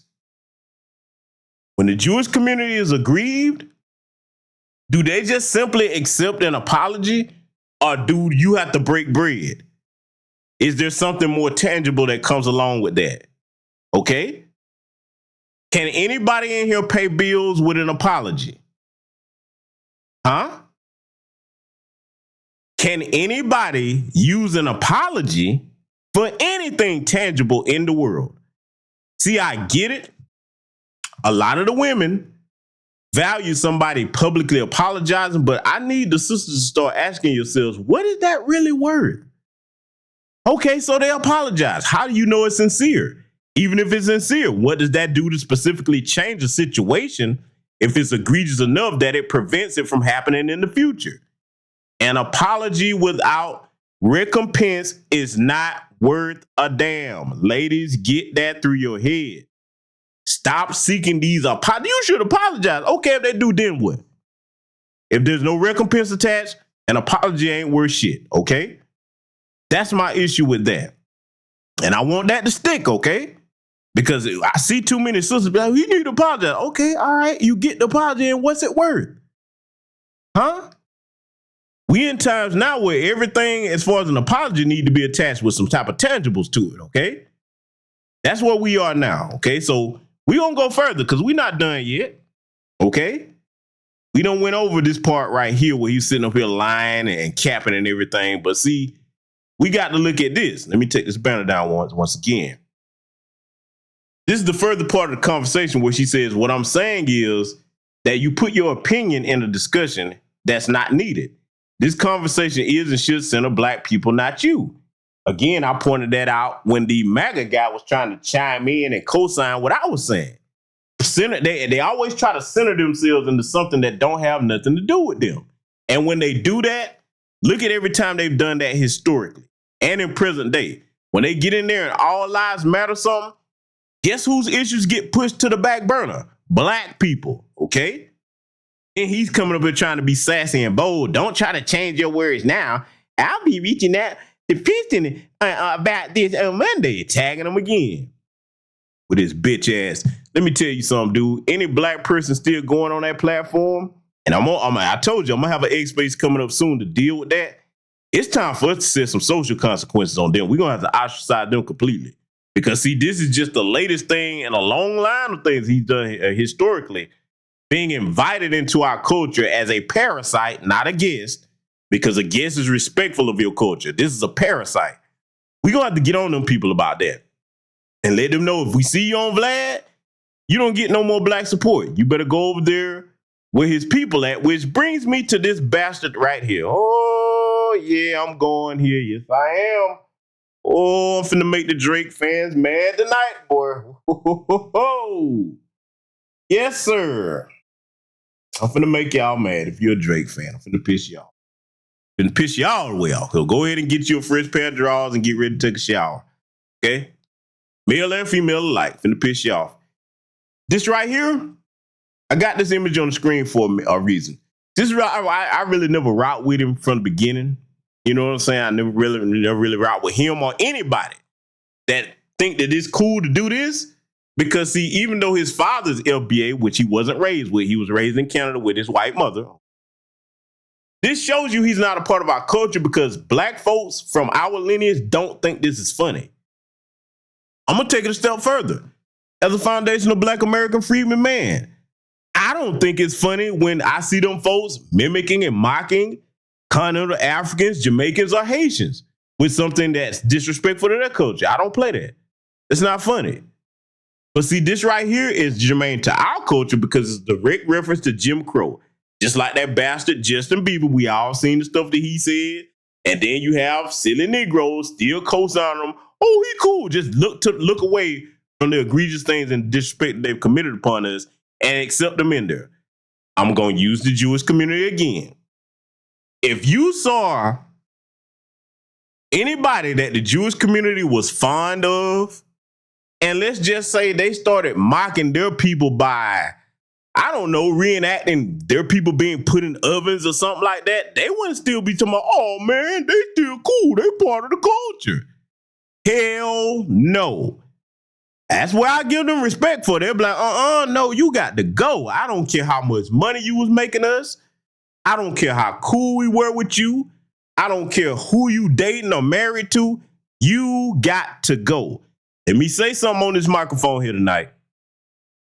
Black America will not have come into our own when we grow to the point where we say, okay, when you cross lines and disrespect us, we wash our hands of you permanently. It don't matter about no apology. Let me tell you who we should save accepting apologies from. I'll concede this. The only apologies that should be worth a damn should come from people in our community. That's it. These other folks, they know what they're doing when they disrespect us. We should save putting the value of an apology on the family, the community, the Black American community, okay? That's what we should save the apologies for, coming from, for as far as giving them relevance and value. But see this right here? When we see stuff like this, oh, you done, buddy. You gone. This proves that you really not, you have LBA lineage, Drake. He has LBA lineage, but he's not culturally foundational Black American because he wasn't raised around us. You're a Canadian, dude. That's why you think this is funny. And see, you can't tell me that when you see him and Prince Harry doing stuff like this, you can't tell me that they weren't sitting around white family members that had nigger jokes and everything else. They don't fool me because, see, you got to understand something. When you normalize something like that, you getting it from somewhere. It didn't just come up out the blue. You getting that from somewhere. So that was a part of his upbringing. I guarantee you that. But see, we're not done. We got to scroll on further. We got to deal with all of this here tonight. Oh, yes, sir. This image. Now, y'all probably can't see what that say, but I want you to take a good look at it because I'm going to enhance it. I'm going to enhance it. Just a second. I'm going to get ready to enhance this.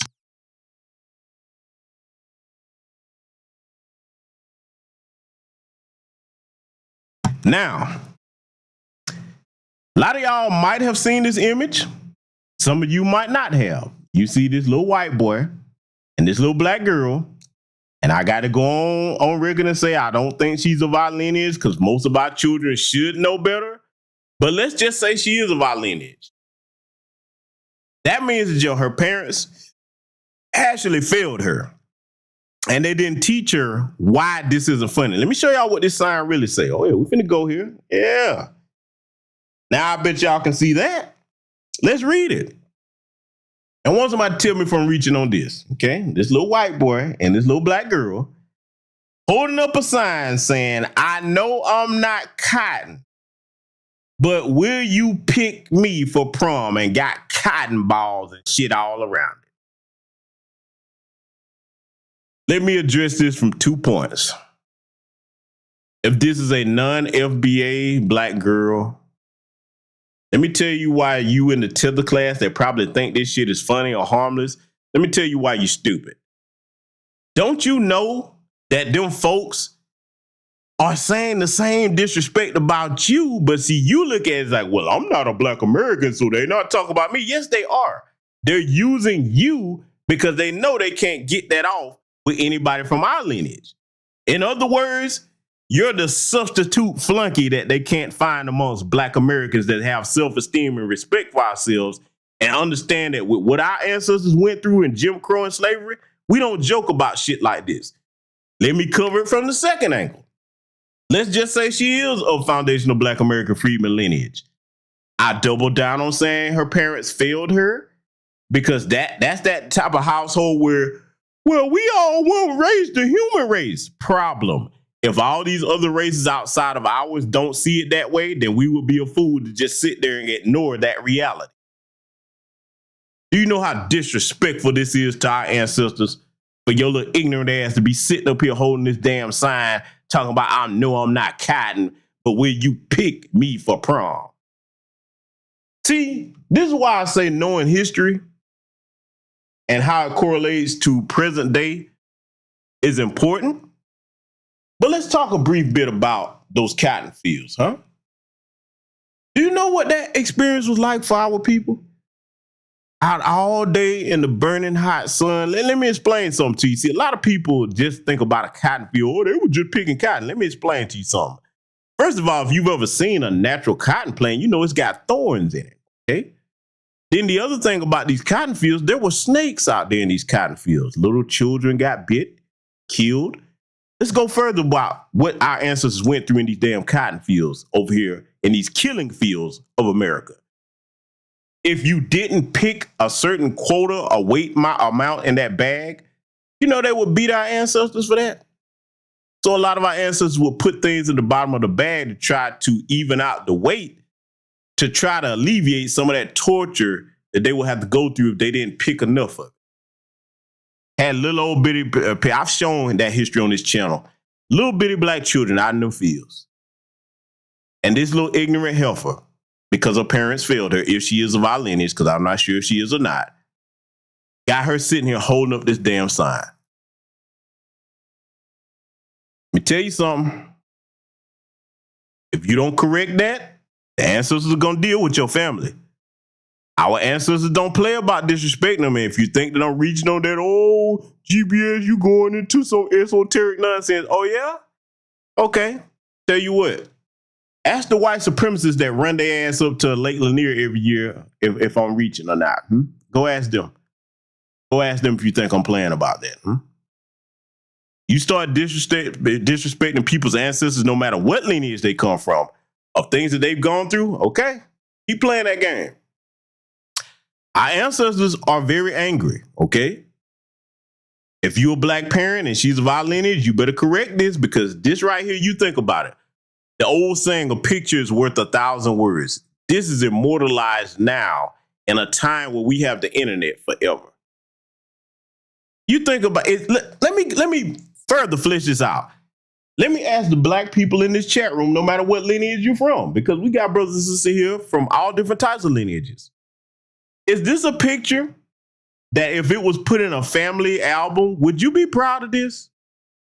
Yeah, I see. Sometimes you have to break these types of things down so it really stick to people. If this was a family member of yours, would you be proud to have this picture in a family photo album and just show it? Hey guys, look at this picture. She's sitting up here with this little white boy with a sign talking about, I know I'm not cotton, but will you pick me for prom? With cotton on the damn sign. Yeah. Now, some people might say, yeah, I'll be proud of that. And see that if you are that type of person, that's why they're not like us. I'll quote Kendrick Lamar. If you of that lineage or whatever, they're not like us if you think that's okay. All right? Not done yet, though. We got further things to deal with here. I told you, we're going to be thorough, but it's going to piss everybody off here tonight. I got to be thorough with it. This particular image right here, you see Adam 22, Vlad the Informer, Michael Rappaport, Jane Goodall, and Tim Wise, disrespectful ass. Fuck you and everything you stand for, because you disrespected Dr. Francis Chris Wilson, who treated you as a fellow colleague. See, I don't let it slide. When you start disrespecting our icons and our ancestors, and I'm gonna tell you a step further. This is something that might shock y'all. If I find them disrespecting people that are of note outside of my lineage that are black, I don't respect them either. If I would have the same vitriol if I found out that a Tim Wise or a Jane Goodall disrespected somebody like Francis Sankara, okay?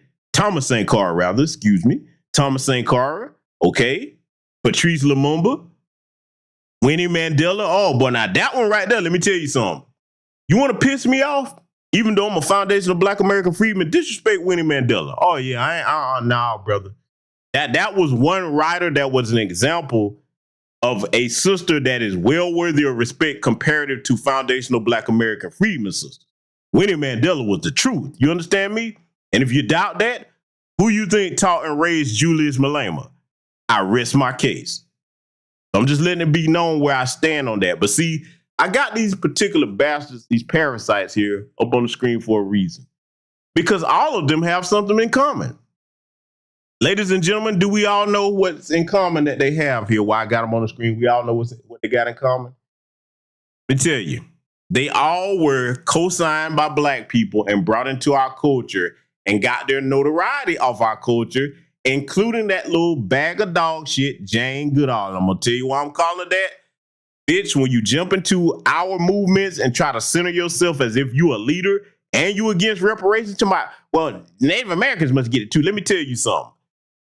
You don't lump foundational Black American freedmen in with no other group's claim to something. Because if you really want to have that conversation about the so-called Native Americans, most of them are pretendians today, $5 Indians, okay? But if you really want to go that route, let's talk about these 1866 Indian treaties. You owe too, Native Americans. You don't want to go there. So no, it ain't no black and. When it comes to this reparations claim and this anti-black hate crime bill, it ain't no and. Anytime we talk about getting something done for us, and you see these folks from the styrofoamian community, that's right, I call them that. Y'all know my acronym for that. Angry Saxon Styrofoamian. Acronym, spell it out, ASS. And I tell y'all, don't argue with an ass, okay? An Angry Saxon Styrofoamian, okay? When these styrofoamians jump in the middle of our discussions and start talking about lumping us in with everybody, see them out. Be like, nope, you done. You can't be an ally telling us what we need to do and trying to take charge of something and lump us in with all these other groups that's already being compensated. So that's my particular issue with this piece of shit right here, Jane Goodall. The rest of them, I think it speaks for itself why I have an issue with them. Adam 22, he's just like Vlad. He tried to instigate beef and hopefully spill over in the community. Then when people start dying and getting locked up, hey, he used that on his platform for clicks and views and become a multi-millionaire off of it. Michael Rappaport, same thing. Yo. All the goofy Negroes that was co-signing here, he cool. He the cool white boy. Now look at him. And the older they get, their true colors start to come out. All that yo. And see, this is another thing that I can't stand with the Negroes that co-sign them. Just because they like black women, hell, the slave masters liked black women. That doesn't mean they respected them. Yeah, they'll lay up with our women, but that don't mean that that's some old man. He deal with black women. He cool. No. And see, let me say something to the brothers. This is why I say we're at a crossroads. Because see, in history, let me tell you how I look at this thing and why I take it so serious. In history, the men must have a division between those that are too weak to protect society and say, listen, you don't call no shots. Because if we allow them to call the shots, our people will be finished. In case anybody thinks I'm reaching with that, I go back to this analogy. I've often said this many times. Y'all know where I'm going. When them styrofoamians showed up to Pocahontas' tribe in that area, the men in that tribe should have moved her little ass out the way and got the scalping. They probably would have survived a lot longer if they had done that. We all know the outcome of what happened. She was all enamored by the white men, brought them in there, fed them, clothed them, fed them. And as soon as they said, you know what? We're going to butcher this whole tribe. So let's take your little goofy ass over here across seas, get to killing your people. Then we come back. Hey, all your people dead. Look up. Hey, it's a bunch of white folks sitting up there where they was. Where my people? Oh, you helped get them killed. Yeah, that's right. Thanks, dummy. Don't be that black person, whether you're a man or woman, okay? So we got work to do. We got to separate from these people inviting these damn poisonous serpents in amongst us. We got to, family. It's a matter of life or death. I'm not done yet. While I'm getting them all, I'm going to get all of them because, see, yeah, I got to go here. Oh, yes. Oh, yes. Fluke and Fraud, a.k.a. Fresh and Fit.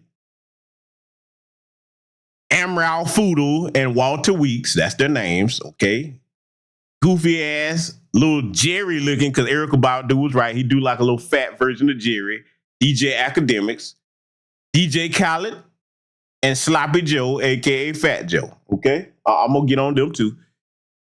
Should be self-explanatory with Fluke and Fraud because, Myron, the one that calls himself Myron Fresh, he's caught on record talking about like us white guys. He actually do think he's a little dark-skinned white man.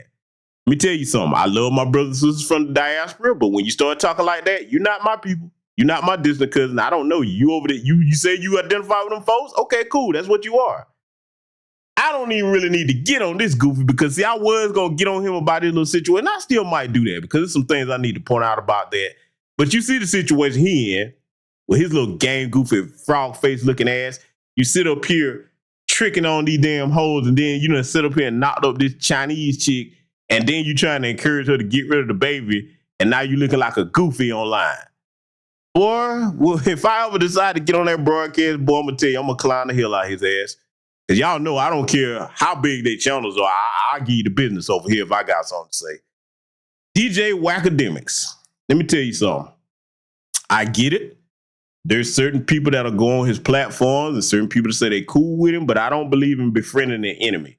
What I mean by that is when you disrespectful to my people and their culture, I don't want to kiki and kaka with you. You over there. I'm serious about it. When I draw a line, I mean it.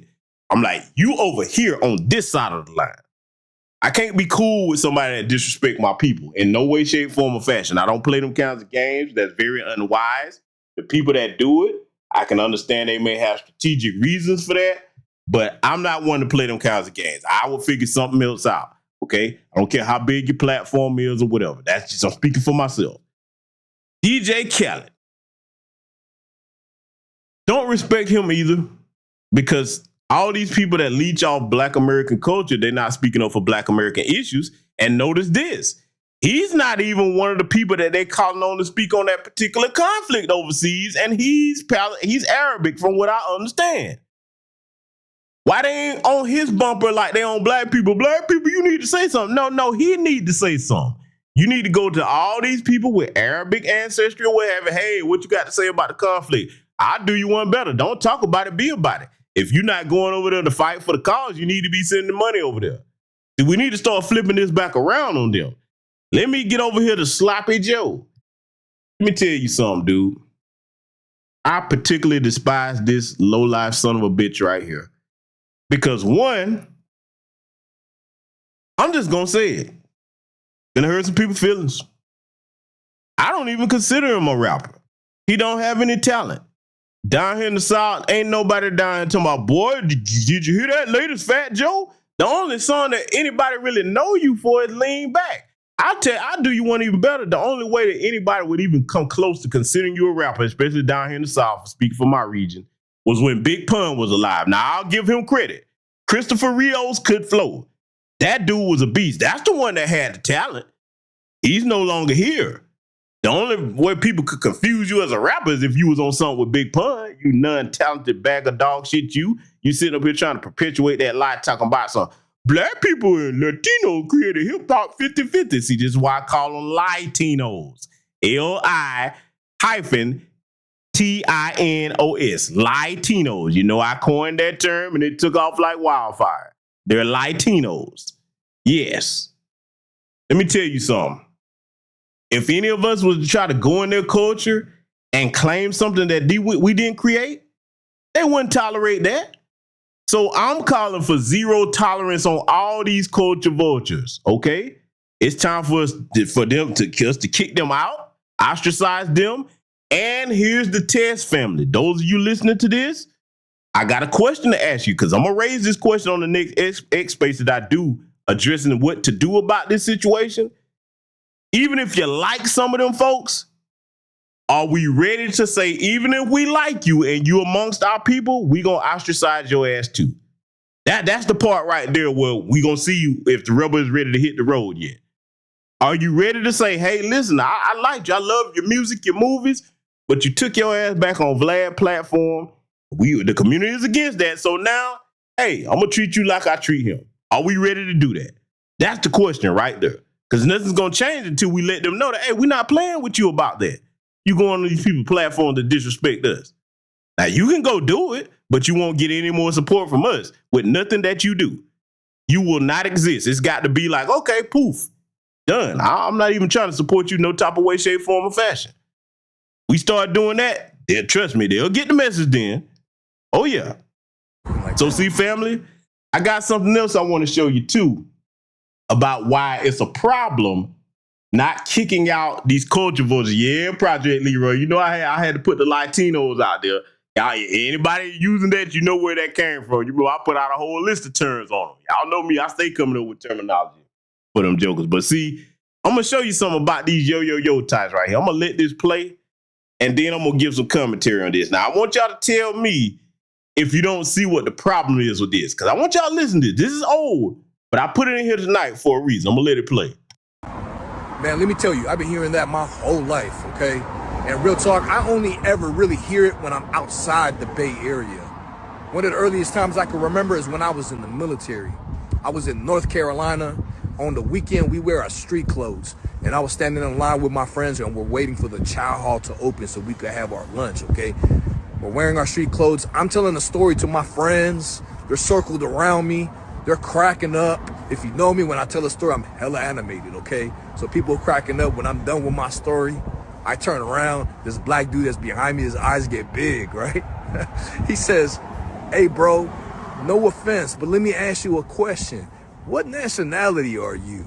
I said, man, well, I'm Filipino. He's like, Filipino, what is that? Is that some type of Samoan? I said, nah, it's a type of Asian. He's like, okay, well, where I'm from, we have Asian people, but they Asian, man. They not like you. I said, what you mean like me? He said, well, I was listening to your story. I was captivated. It was hella cracking me up, right? I thought you was just another brother. Oh, boy. Y'all know the problem I got with this. I'm finna go in. I'm going to go ahead and let it be known now. I got to go in. First of all, whoever this Negro was that you was talking to, if he was so ignorant he didn't know what a Filipino was, that a Filipino is an Asian. See, they always have these wild, fantastic stories about these magical Negroes they go around that they would just, because what he talking about is how he talking with this fake black accent, okay? Because that's forced. That's not how he naturally speaks. I'm not trying to hear nothing about, I grew up around folks. That's not how you speak. And I'm going to tell you why I debunk all that foolishness. What your natural accent and tone is going to be what's spoken in your household. That's what your natural accent and tone is. And you get that mostly from your mother, because that's if your mother's in your life and that's who teaches you how to talk mostly. Okay. And whatever you hear in your household, that's what your natural inflection of voice and intonation when you speak is. Okay. So I ain't trying to hear that. Oh, that's where I grew up as all sound. Nah, because see, if something go down and they get arrested, wait till they get in that room. Y'all done seen the first 48. Y'all remember the episode with a little white dude in there? You talking about he cribbing this, cribbing that. Hey, man, I'm not a gangbanger.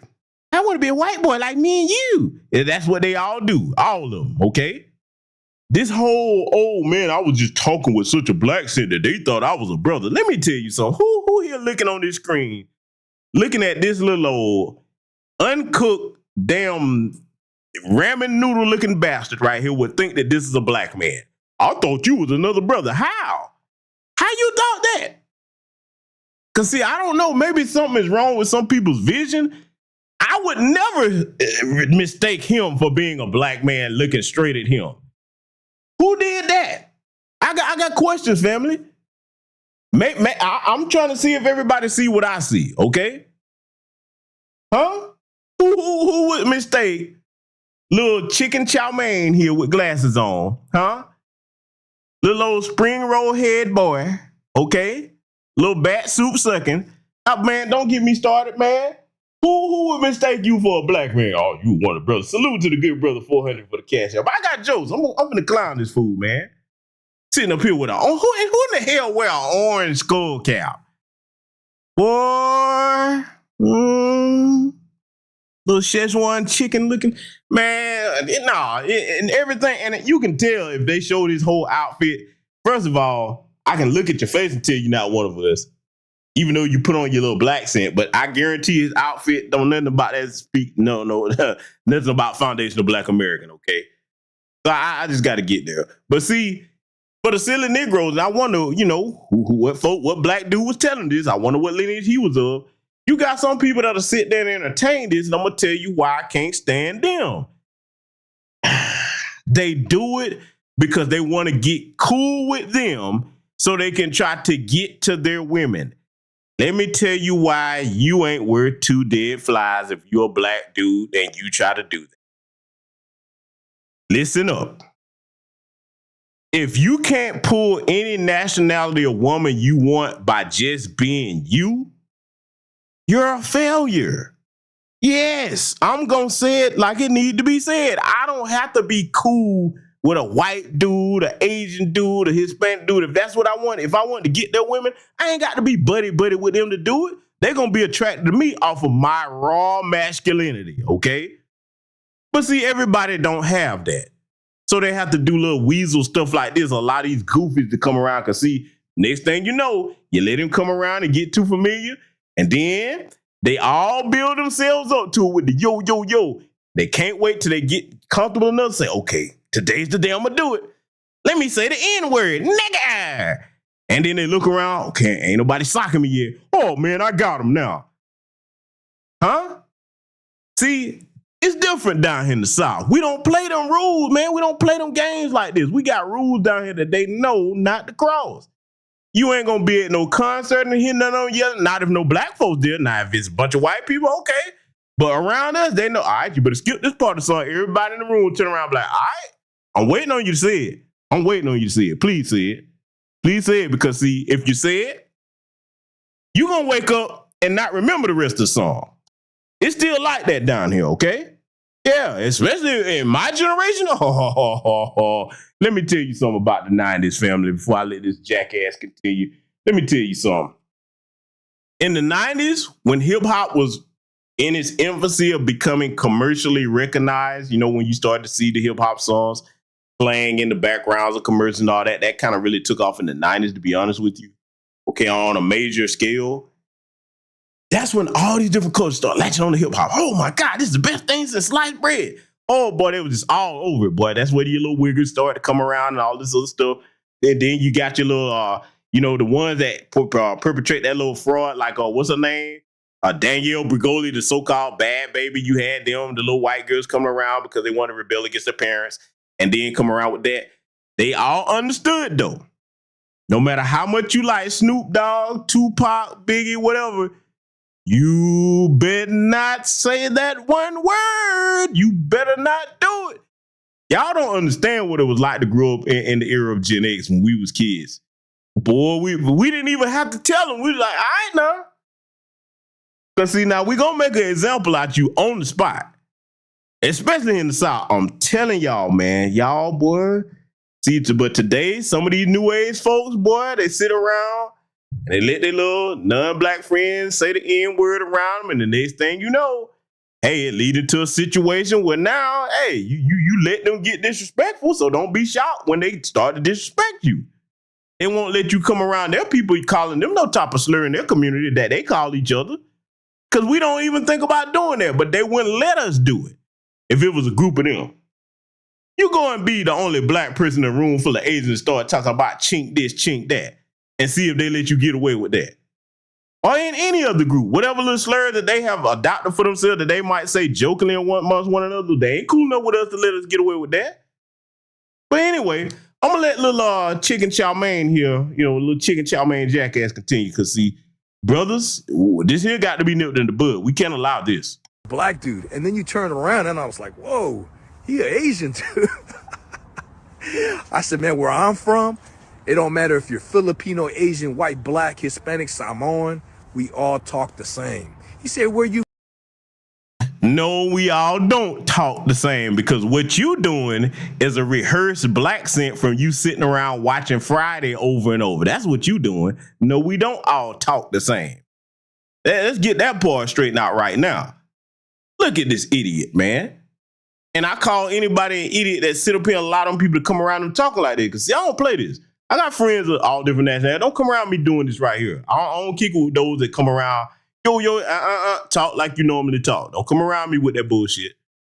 That's the first sign letting them know that, hey, I ain't nothing to play with. Don't come around me with that foolishness. You say that for another flunky. If you're going to come around me, you better act like you got some sense, okay? Because I'm going to take it as a sign of disrespect. That's just me, okay? I don't play games about that stuff, because I know where it could go once you start letting them slide, okay? But see, this foolishness that he talking about, basically trying to all lives matter. Yo, man, it don't matter whether you're black, white, this, that, the third. Okay.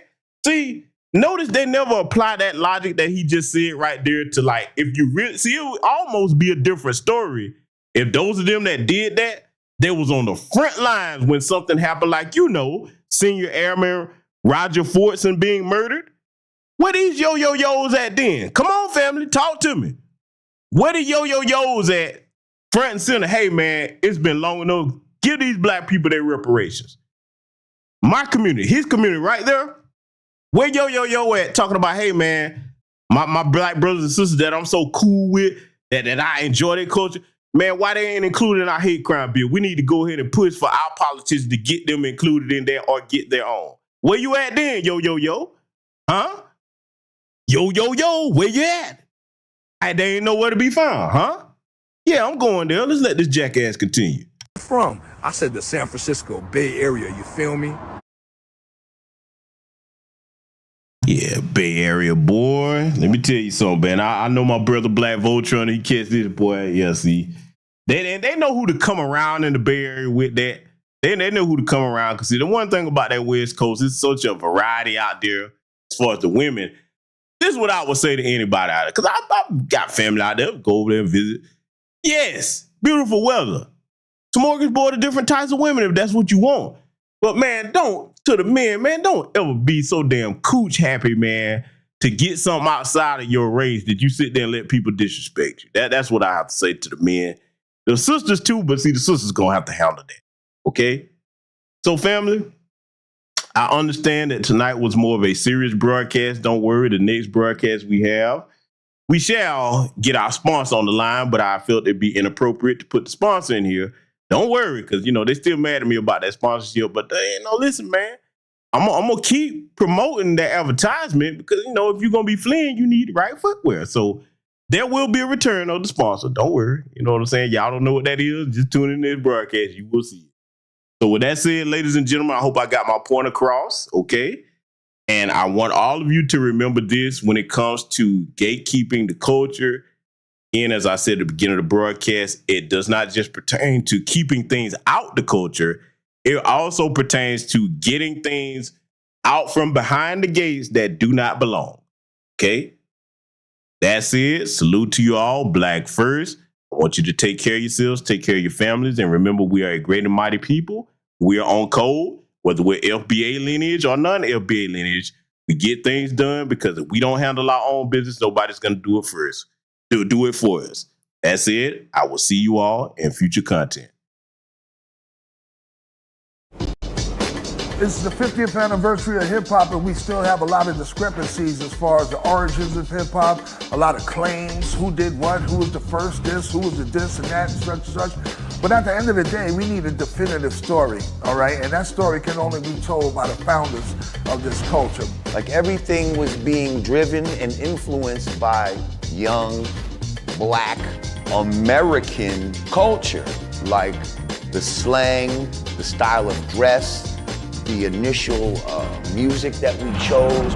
Look at all the boroughs. You got, Money Making Manhattan and Money Earning Mount Vernon and Crooklyn. The Bronx was the boogie down Bronx. We was partying up there. I am Coke LaRock, the first MC of hip hop. First cat to pick the mic up. I introduced rapping to the turntable because when I came with it, nobody in the world was doing it. I'm right after Rudy Ray Moore. They want to come in the mix, they want to say, we started. No, you didn't. No, you didn't. No, you didn't. What came to be known as hip hop was solely an African-American creation. What you get out of some Jamaican toast? What is that? I've never heard of a rapper use a Jamaican toast or a Jamaican fleur as a rhyme. I never heard of it, and I don't know where that myth came from. My name is legendary King Trixie from the Bronx, BX from the West Side. I am the first breakdancer. And that narrative that hip-hop has had 3 founding fathers, that's been rolling for the last almost 30 years, which isn't true. You don't have just 3 people who created hip-hop. Hip-hop was created by a number of different people. I am the grandfather, the godfather of the graffiti culture. I am the first element of hip-hop. The roots of hip-hop being Jamaican, absolutely false. My name is MC Sha Rock. I am a founding member of the MC/rap culture. Cassette tapes was the internet of our time. It just traveled around by hand. Well, I know for a fact that the B-boy stand started from the guards, the 5%ers that would be at the jams back in the days who were acting as security. If they get the real truth of how it all was created, then so many lies would not be able to be in existence.